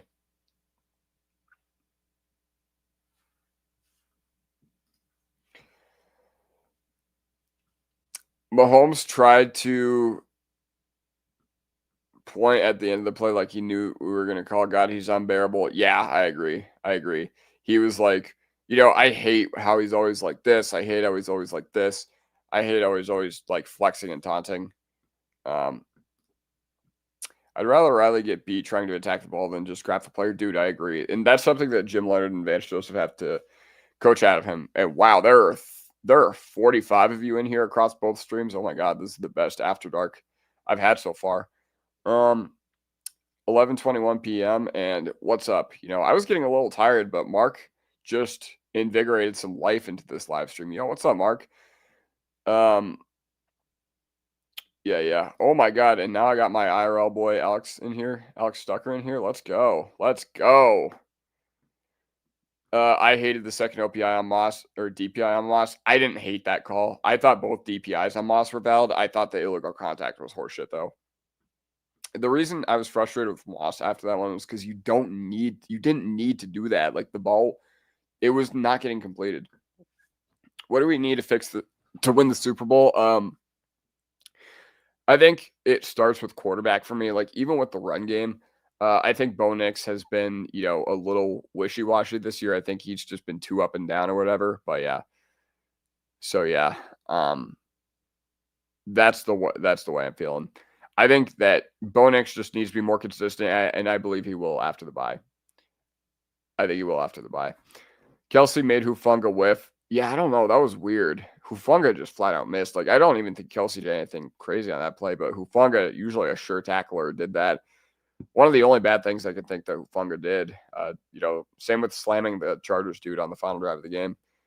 Elway has been giving him advice. That's great. The problem is Elway also gave Drew Lock advice, and that didn't go anywhere. But I get what you're saying. Like, that's still good. But yeah, what's up? What's up, Alex? I hope you're Stucker. I hope you're having a fun time in Georgia. I actually went to the Titans and Giants game with this guy right here this year. When we went to Cleveland and Indianapolis last year. Crushing? Nah, man, you're crushing it, Mark. And I'm making long form videos every day, and it's sick. No, not Mahomes tapping his helmet. Oh my God, that was so funny when Mahomes was like this and like, where's the call? When they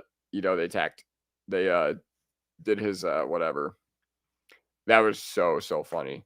Josh Simmons holding Benito. Yeah, I agree. Like, I still think KC got the calls tilted in their favor just a little bit on Sunday. Like, you cannot convince me that official did not run into Sean Payton on purpose. Like, I saw the view of it and I was like, wow, that's crazy. At least Kelsey's record-breaking touchdowns for the Chiefs came at a loss. Yeah, agreed. That makes it even sweeter. Consultant, I don't know what that means, but yeah. Love this Chagosium, bro. Oh yeah, we love this Chagosium. We need Damian Pierce. I mean, yeah, I think that'd be a nice little addition.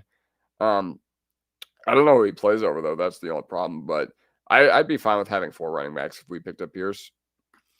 Hufanga said he was super sweaty. He wasn't expecting to slip. Wow. That's crazy. Did he have like a post game after the show or whatever? Also, Stux, you didn't need to give me this super chat. He wasn't expecting to slip. That's kind of crazy though.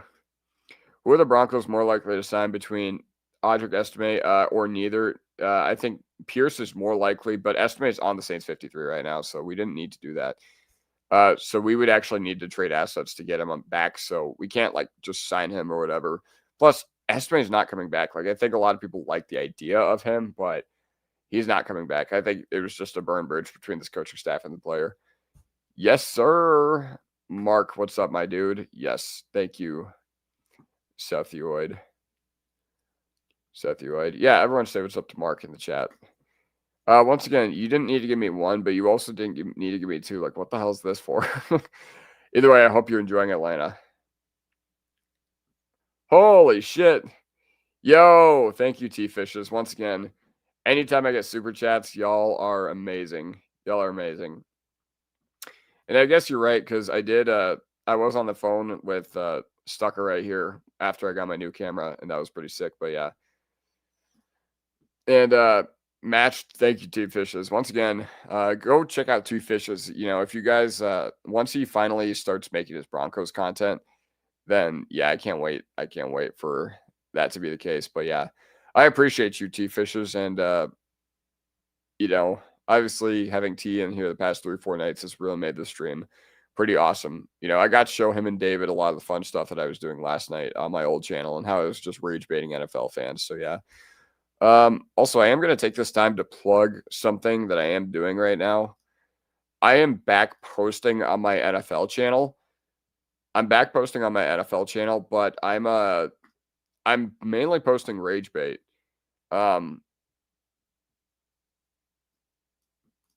Haven't seen Josh Allen. That was, if they don't do anything this year, clean house. Either way, I posted a short today talking about how the Bills need to let everybody go and the Bills need to tear it down and rebuild. I also made a short saying that Justin Fields has not been given a fair chance in the NFL so far. So you guys need to go check me out. I just rage bait and I just say that it's everybody else's fault. Kelsey took a page from the Broncos playbook and rubbed Vaseline all over the jersey. That's funny. Oh my God. Y'all are making it rain over here. Holy cow. Once again, I'm just a guy who comes on here and just talks Broncos late at night. So you guys never feel obligated to give me anything, but I appreciate your support regardless. I appreciate your support and, you guys, donating and me thinking, me becoming one of your favorite Broncos creators, because that's what all this is to me. It's all about, building a platform, and eventually I want to get hired by a real station and do this for a living. So I appreciate y'all. I appreciate y'all regardless, even though, trust me, I do not. Yeah, I don't know. Holy cow. Oh my God. Y'all. Oh my God. T-Fishes. Y'all are making it rain over here. Holy shit. Holy shit. I'm at a loss for words. I genuinely don't know what to say with all this money I'm getting. I genuinely don't know what to say. Oh my God. That's so sick. That's so sick. I appreciate y'all so much. I appreciate y'all so much. And once again, I can't say it enough, but once T-Fishes and Seth Yoid make their Broncos channels, you guys should go check them out because they always leave really, really great stuff. You've always had really solid down-to-earth takes too. I like the essays that you write after the games too. They're funny.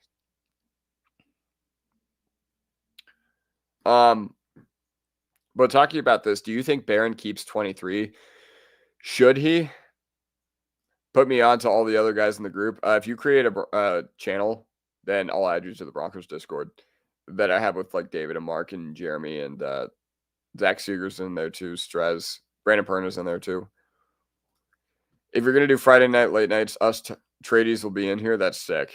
That's sick. I mean, hell yeah, man. I did late night last night and I only had like 3 viewers for most of the stream, but hey, now I've got 29 across all my streams right now. Do you think Barron keeps 23? Should he? I think it's tough on him. Honestly, I think he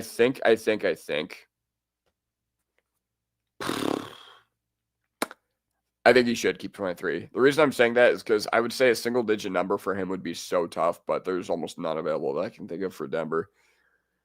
I think 1 would be really, really tough, but Ingram already has it. Lutz is 3. Who's 4? I can't even remember who's 4. I think Stiddy? No. 5, 6, 7. Obviously, 7's not available, but you know what I mean. 9 is Hufanga, so I think a single digit would be sick, but yeah, Barron 23 would be so fire. Hey, dude, I ran into you last year. You've always had really solid down-to-earth takes. Thank you. I appreciate that. Yeah, I started last year. I only had a couple hundred subscribers, so that's pretty fire. Being 24 is too much pressure. For some reason, Adam Pac-Man Jones fucking got that number. I don't know why. But yeah, last year I only had 450 subscribers by the time the Bills playoff game was going. Yeah, we'll see. Legacy media is dying. You're better off building up your own channels. I agree with this assessment, Dennis. The problem is I just want to do this for a living, so I wouldn't mind, kicking the tires at Altitude or 104.3 or whoever wanted to hire me. If a position ever became available. But yes, I agree that, sports media, nobody really listens to radio anymore in a sense, but yeah.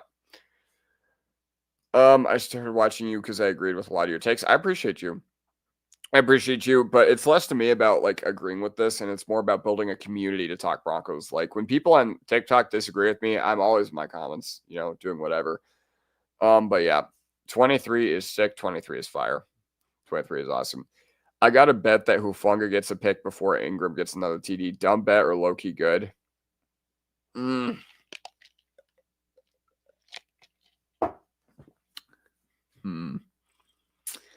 going to say Ingram has not really been utilized in the red zone, so I think that's low-key good.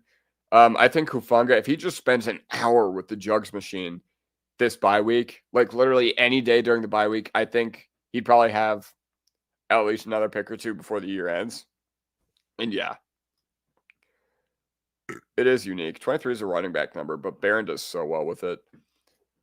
I mean, he could get 4 now. Is Sam still on the squad? I think Sam Ellinger is still on the practice squad, but we'll see. We will see. Bro, they should bring you to DMVR in a couple of years. Yeah, I mean, I'd do it for free. But yeah, and once again, I like just creating a community to talk Broncos because that's all it's about, in my opinion. I'm mainly a bigger presence on TikTok these days, though. Like, obviously, I started here, but I haven't made as much long form content here. But I am gonna make videos every day again since I just got this new sick camera. Ingram is one slant on the 25 away. The problem is Ingram just hasn't shown me that juice this year, and also he's more of a downfield chain mover more than anything else. So. Or I should say chain mover more than anything else rather than a downfield vertical threat. So I get what you're saying, but yeah. I get what you're saying. Oh, my boy Stucker just texted me.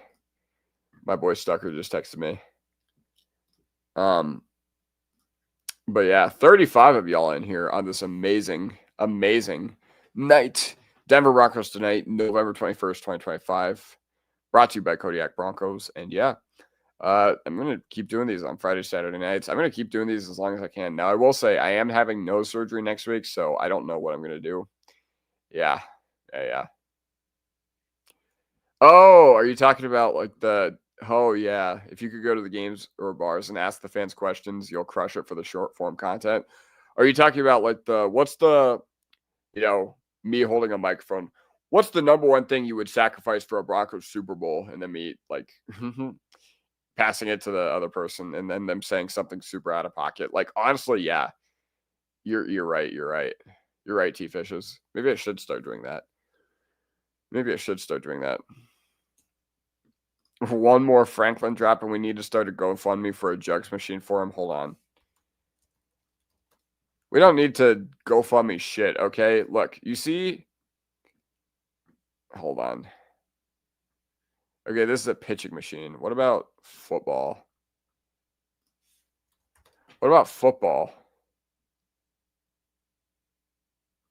Here we go. So it's about $4,000, okay? Jugs machine is about $4,000. What if... Hold on. I'm looking up something right now. Hold on. Okay, we can encourage him to get it, but we shouldn't be doing a GoFundMe for shit. Look at how much money he's making. Like, he definitely has. I promise you, has the money to go out and buy a jugs machine if he really wants to.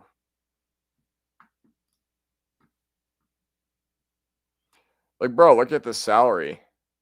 A jugs machine's like $4,000. I know, like, we can encourage him to use it, but yeah. Elevate A.T. Perry. The only time I'd be fine with elevating A.T. Perry is if it's week 18 and we can't move up or down in the standings.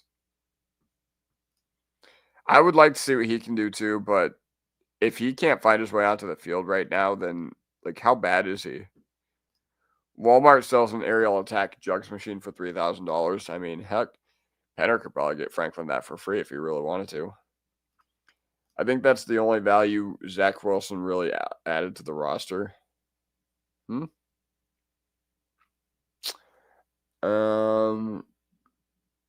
Yeah. We'll see.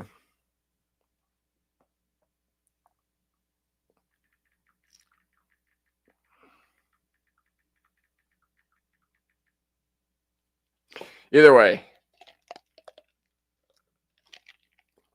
I'm almost out of water. Rinse my mouth again. I love spitting. Dude, this mouthwash is great. I don't know what the brand is, but we'll see. Yeah, agreed. T-Fish is like, this is just bingo. If A.T. Perry didn't get a shot when Mims was down, that tells you all you need to know about what this team thinks of him. Yeah, like, I think if he was going to play one person's role, it would have been the Vela role, and then Vela was traded, and he still wasn't activated, and Mims was out, and they elevated Michael Bandy instead. Tells you all you need to know. He was throwing the dude's balls. Yeah, I agree. Like, Zach Wilson is definitely a third-string quarterback that I'd be interested in having work out with my wide receivers. I trust Sean more than anything. He's defied popular knowledge every step of the way, and we're 9-2 with a reach at QB. Yeah, exactly. So if you trust Sean Payton more than anything, and he's defied popular knowledge, then we probably should not elevate A.T. Perry. I'm just being so for real.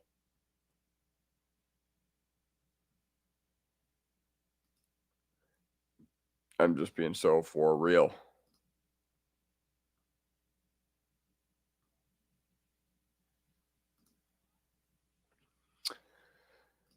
Yeah, 35 of y'all in here, man. It feels crazy to think about. Feels crazy to think about, but 35 of you are just watching me right now in front of your TVs. Your TVs, your computers, or whatever. They went and got Lil Jordan back before elevating Perry. The dude doesn't block. Exactly. So not only did they pass on A.T. Perry for Michael Bandy, they passed on A.T. Perry for Lil Jordan Humphrey. The writing's just kind of on the wall. It is what it is. The writing's kind of on the wall when it comes to that guy. So whatever.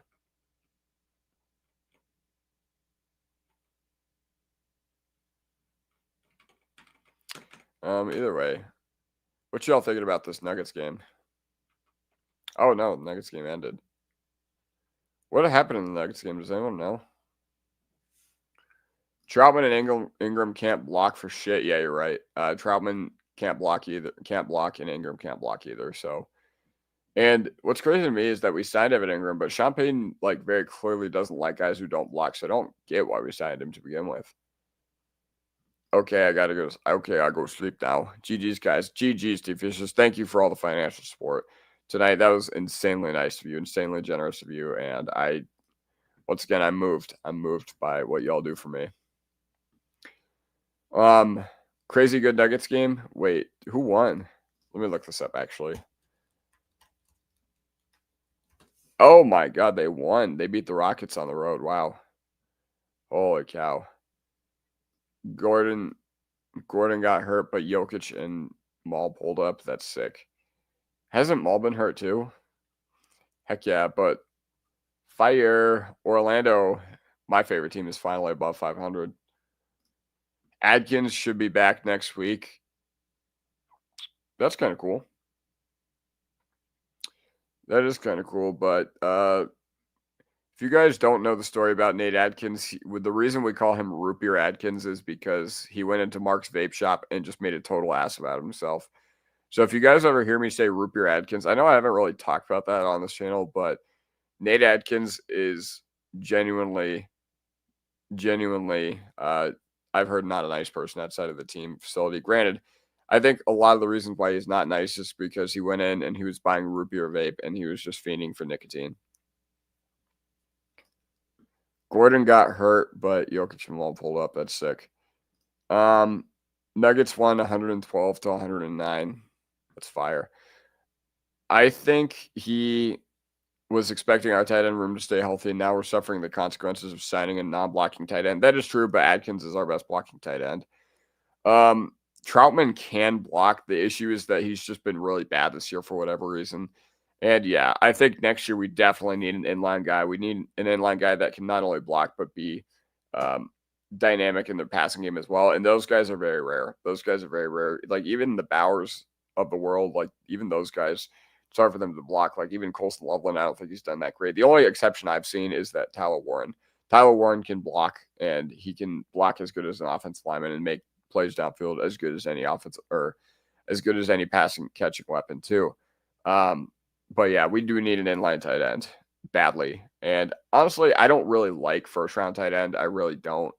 I think first round tight end is a big waste of resources. I think first round tight end, if you look at the hit rate past 7-8 years for teams that have taken them, bad, really, really bad. Now, granted, it's been better recently with Warren and, Loveland's ramping up and Bowers has been really good too. But, you think about the other guys, in the past 8 years. You think about Hawkinson, not worth it, 8th overall. Fant here, not worth 20th. I'm trying to think. 2021, Pitts, 4th overall, bad pick. So, yeah. Yeah. Can't sunshock the T-Wolves. That's kind of sick. Can't wait till you start scouting prospects so we can talk about more detailed players. Yeah, I'm telling you, the offseason is truly where we shine here at Kodiak Broncos. And I love the offseason because as much as I love watching our team on the field, like I get so much more excited thinking about the offseason and what moves we could make to improve this team. The draft is my Christmas, just flat out. I'm back. Hi, Roan. Hi, Roan. I just want a tight end that can run up the seams. Oh, that's fire. Yeah, that'd be fire. It'd be fire to have a tight end that could run up the seams.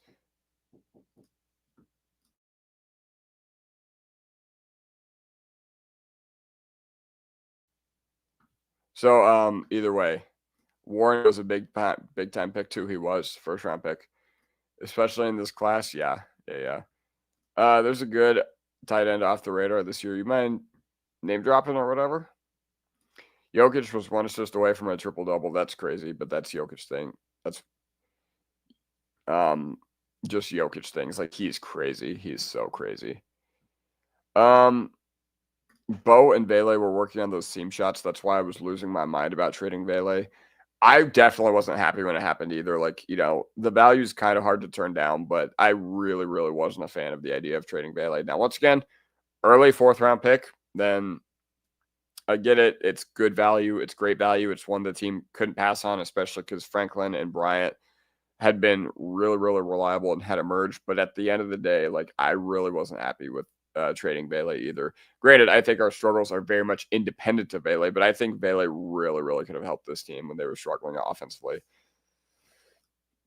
This season is going by fast. Agreed. Like I can't believe it's been 2.5 months since we played Tennessee week 1. It feels like the season hasn't even started. Like that just shows you how fast this season actually has been going by. Now granted, football months go by twice as fast as non-football months, in my opinion. But yeah. I wanted Njoku. I did too, but unfortunately, I don't think Cleveland's going to trade him, even with the emergence of Fannin. But yeah, we'll see. We'll see this. Can't remember the dude's name. Oh, wow. Can't remember the dude's name. Nice. But yeah, any idea on what the guy's name is?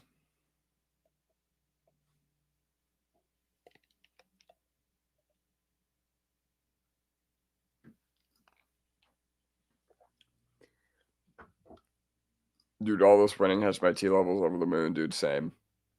I forgot what it's like to just have a team that just wins a lot. Even in games where they shouldn't. Like, it's been almost 2 months since we've lost a game.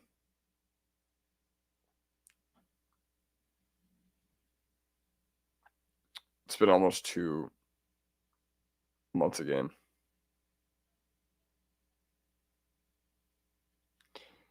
Looking at Twitter right now. DMVR analysis always talked about him. Yeah, Kenyon Sadiq, he's supposed to be really, really good. But the DMVR draft analysis has talked about him, but he's not on the board right now. That's kind of crazy. Once again, I'm curious to see who this is because this requires further investigation to see if this is truly guaranteed. Payton has a beat on him. I guarantee all the front offices probably have a beat on him if he truly is that good. But yeah, obviously he's only going to get picked by one team. But I get what you're saying. Like, they're still probably checking to see, who's going to be our joker or whatever. Because it looks like the only joker was Evan Ingram for joking the team into signing that contract or giving him that contract. I'm kidding. But yeah.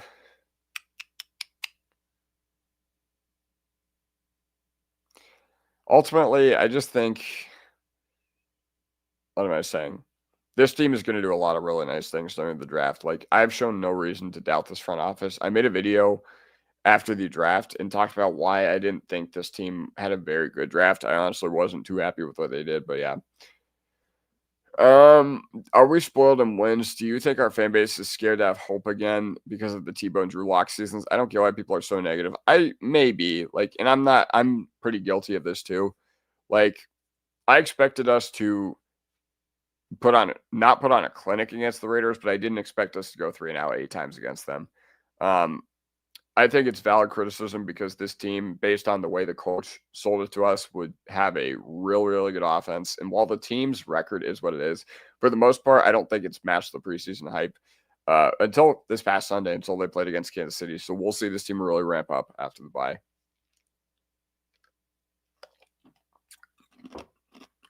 Sadiq out of Oregon would be a nice pick.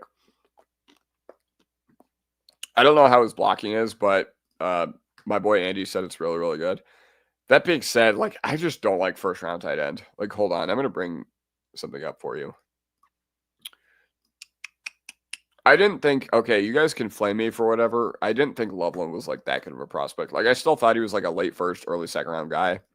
But I didn't think he was that crazy to warrant a high pick, especially when a tight end class was that deep this past year. I really, really liked Warren. But I felt like I was taking crazy pills when it came to the analysis of Colston Loveland last year. I felt like a lot of people talked about him as a yak god, and he only had 3 missed tackles over the past 2 years, his past 2 years at Michigan. Now, here, hold on.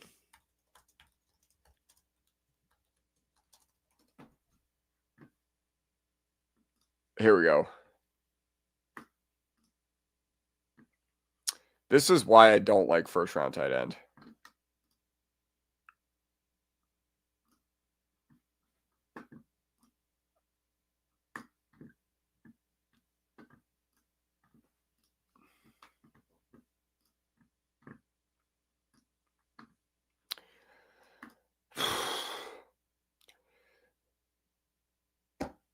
So basically, first-round tight end is one of the worst bets you can make in football. No, I'm not going to show you a picture of Noah Fant. And the crazy thing is, I liked Fant, but there's no denying he wasn't worth the draft slot that we drafted him at. But either way, so Loveland was definitely overhyped because of his size in the national championship. I don't agree about. I agree that he was overhyped, but I don't agree that those were the reasons why. I think people just really liked his blocking. I never saw him be that good of a blocker, and they also really liked his. A lot of people talked about his missed tackle ability, but I didn't think he was that good of a yak guy. You know, there was a play of him like kind of stiff arming a dude in Texas, and that just circulated the rounds during draft Twitter on draft Twitter, and I was like, that play wasn't that good. Like, I'm like, what? But yeah, no, I didn't think. I thought Loveland over Warren was not that good by Chicago. Granted, I still think Loveland was like a late first, early second round guy, but I didn't like him that much as a prospect. Especially I thought he was closer to like Ferguson, Arroyo, and Taylor, and then the guys that went in the second round than he was to Warren. But either way, I think the problem is tight end is so hard to translate to the NFL. Granted, it's getting a little bit better. Like, we've gotten some pretty good tight end prospects the past few years, but even the generational tight end prospect in Kyle Pitts busted. So, yeah, that's how I'm feeling about that. That's how I'm feeling about that. Like, first round tight end, it's just a bad bet. No way, any way you look at it. You could say Bowers and Warren and Loveland are probably going to flip the script, but Kincaid won't. Kyle Pitts won't. Like, he might get a second contract from Atlanta, but yeah. I liked Gadsden and Helm more than Loveland. Go ahead, call me crazy. I mean, everybody has their own analysis and different opinions, especially during draft season, make the world go round. But yeah, I mean, I guess you're right because Gadsden's been a crazy, but Loveland is really starting to ramp up. So I don't think Chicago completely choked the pick, but I really don't like it. I really didn't like the idea of Loveland in the first round. I've been up the whole time. Casuals and media love to doubt the Broncos, but former players and guys that know ball aren't. That's very true. That is very, very true. Gadsden is so good. He is good. He is good. I hate the Chargers got him in the 5th round. We had so many chances to get him. I hate having Kincaid in fantasy. Oh, yeah. Kincaid, you probably hate owning any Buffalo player right now unless it's James Cook. Josh Allen's been so frustrating to own. I only have one. How do you feel about the wide receivers in the upcoming draft that would be in our pick range? I think the only guy who I think is really going to be in our pick range that I can say for certain is Mekhi Lemon. I think even to him, he's probably going to be like a mid to late first round wide receiver, and we're going to be picking anywhere from 24 to 32. So it's obviously a toss up if he even makes it there. But Tate, I don't think we're going to see. Tyson, I definitely don't think we're going to see. I think both those guys probably sneaking into the top 10, especially if Tate continues having his insane season. But yeah, there are a lot of good wide receivers in the draft. There are a lot of good wide receivers in the draft. And let me check one thing. So what's the shit? I don't know, man.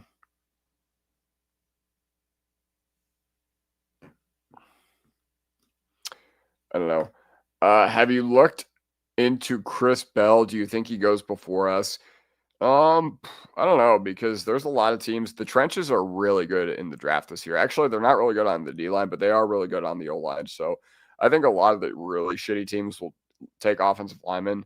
I don't know, because if Chris Bell really is that good of a prospect, I mean, he's another guy that I think there's 5 wide receivers right now that'll be first rounders. I think it'll be Mekhi Lemon. I think it'll be Carnell Tate, Jordan Tyson, Chris Bell, and I think it'll be Casey Concepcion. Right now it's really tough for me to project range, especially for prospects, especially considering it's not even January yet. It's not even close to January, to be quite honest, but 6'2", 220 player at Louisville who's producing despite Louisville having a really strong rushing team. I'm interested for now. You might need to trade up. You very well might need to. And honestly, I think this is the time for the Broncos to trade up. Like, the rest of the roster is clearly filled out. You can afford to take a swing at a wide receiver who might change and flip the field for us. Keith Lee and Ward are real ones, yeah. Even Richard Sherman jumped into the ring to defend Moss. He did after that horrible call against the Giants. I bet you could sell Surtain to get whoever you want. I couldn't even imagine this fan base if that happened. Lemon won't get close to us at all. Yeah, he probably won't. I thought, wait, hold on. Actually, this is the first time I've been on this site this year. Let's see this. You guys want to look at some mocks with me? I think I have my Detroit eyes open because Mekhi looks like Amon-Ra St. Brown to me. Bo could use a slot demon that could separate. I think if there was a guy who stylistically played a lot like Amon-Ra, I think we already missed our chance with Ekbuka. But I agree that he is a hell of a separator. So, yeah. And hold on. I'm going to show you guys this. Nope. Not turning my ad blocker off. All right. Let's look at some mock drafts. Let's finally talk some prospects, y'all. All right. Wait, no. All right, could you imagine if Arvell Reese, an off-ball linebacker, went number 1 overall? That's like unprecedented. Caleb Downs is not going to go number 2 in the draft process. Like, he is. I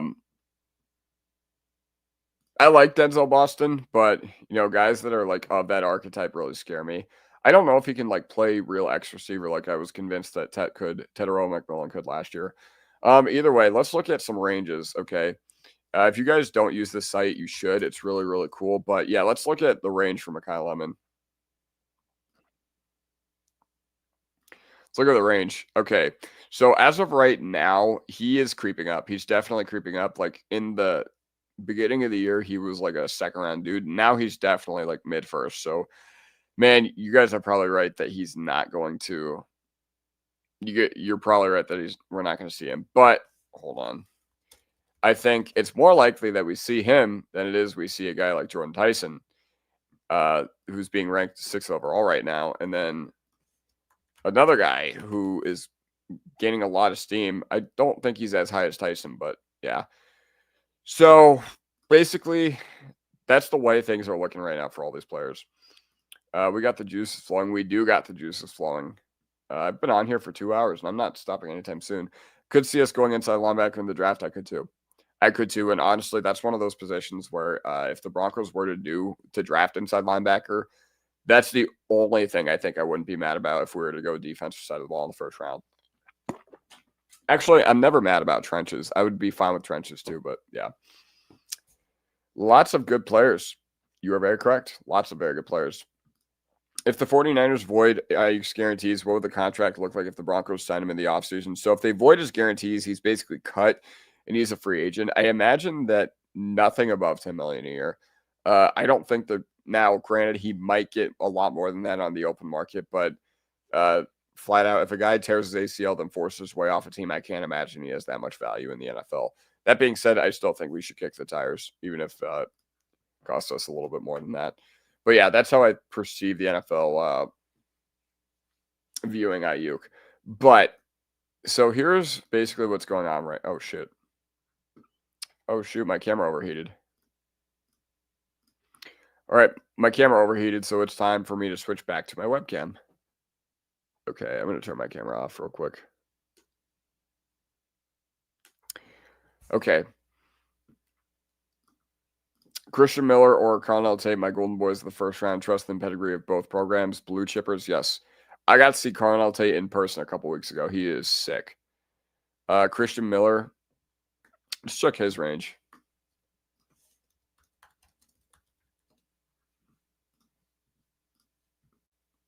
Let's check his range.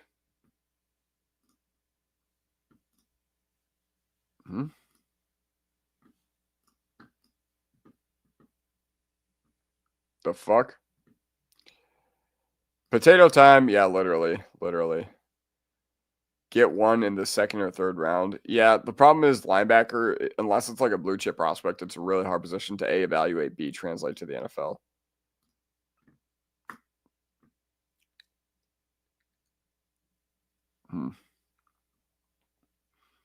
Either way, check out Ty Simpson gaining draft steam.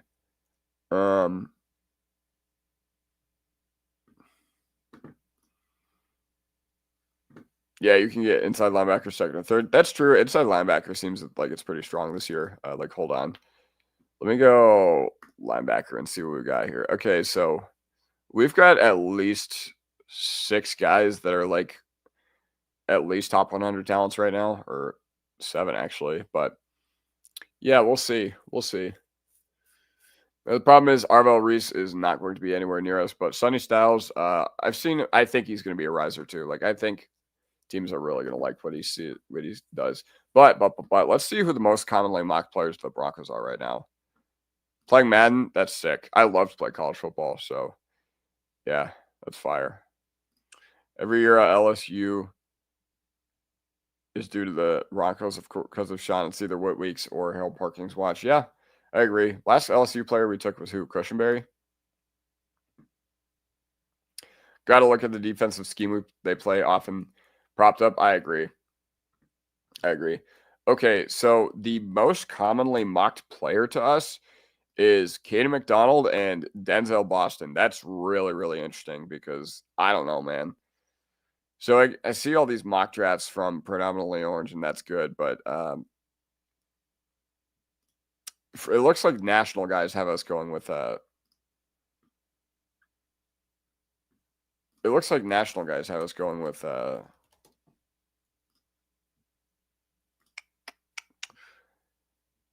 and then for some reason they think we're going to go on the interior defensive line, which I wouldn't hate, but man, it was Savion. Oh my God, how did I forget about Savion? Oh my God, you're so correct.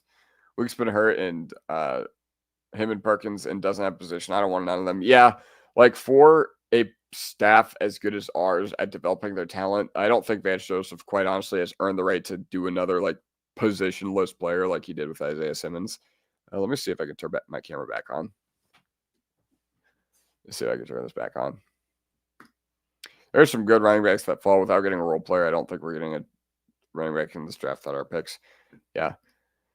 Denzel Boston is a court replacement. Do you think they're going to move on from court? I don't think so.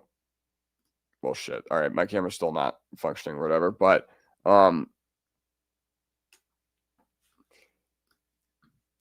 I think if they pick JFM back up and keep the defense congruent, yeah. Yeah. I would love for there to be minimal changes to this defense besides adding another linebacker. But yeah, why is Cade McDonald? Why is this guy being mocked to us? Like, we probably don't need interior defensive line. But yeah, let's look at this one right here. CJ Allen. Okay, I like it. Jeremiah Love to Chicago would be crazy. Jeremiah Love to Chicago would be insane. This would also be equally insane, and I would hate it, but we'll see. We'll see. But yeah, this draft class, people say it's not that good of a draft, but they just get mad when it doesn't have like a ton of blue chip edge talent or quarterback talent or wide receiver talent and cornerback talent. This draft is pretty good. Now, 27 looks a little stronger right now with more blue chip prospects, but this draft also looks pretty good. I can't fucking believe Atlanta gave the Rams their first round pick. Like, James Pierce is a good player, but for us to be like James Pierce is our 2026 first round pick, that's bad. That's actually insane. You can get him for less than 15 with some guarantees. I don't know, man. I think he's getting 22 on the open market. I just do. I think if Milton got 22-ish, I think JFM's pretty close to that. Him and Christian Miller are mocked to us because they don't think he recovers. Fall to us, and Roach and JFM are up for contracts. Yeah, but we're definitely going to bring one of those guys back. Like, there's no reason why we shouldn't bring back like a guy like Roach or whatever. Thing is, guys having a good season and stay healthy. Plus, they love it here. Yeah, they do. Like, even Dobbins, man, he's just like, man, Broncos country was an amazing fit for me. So basically, it seems like everybody thinks Ruben Bain's going to go to Tennessee, and they have back-to-back first overall picks.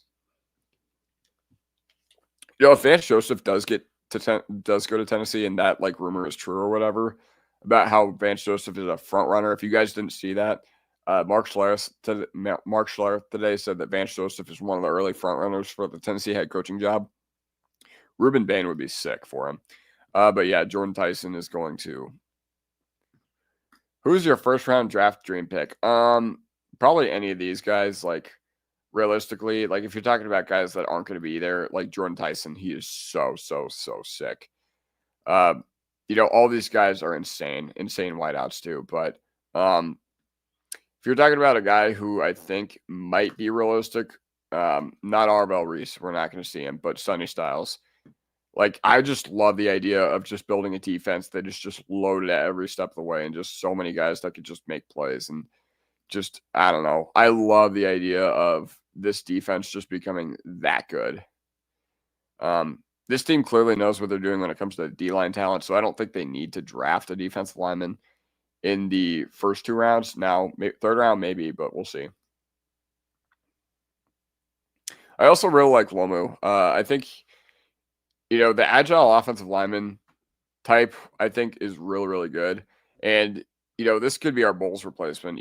How poetic would it be to go from Utah to Utah, especially because Fennell and Lomu are both insane run blockers too. So I love the idea of that. And listen, we're not going to have McGlinchey forever. We're not going to have Powers forever. So worst case scenario, you put Lomu on the inside for the first part of his career, and then you kick him to the outside.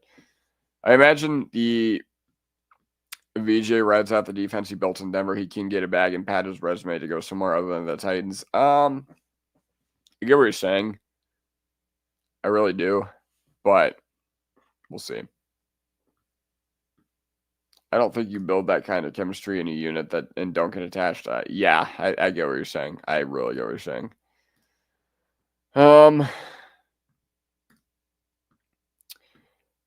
Jordan Tyson scares me because ASU doesn't have a program to keep receivers healthy. Basically looks like Brandon Aiyuk, same school too. Yeah, I mean, it's not invalid, but at the same time, like ASU has really ramped up like their credibility. I mean, Scatterbu, ASU legend right there. But yeah, so we'll see. Like, I get the hesitation here, but with my thing, I'm always like scout the player, not the helmet.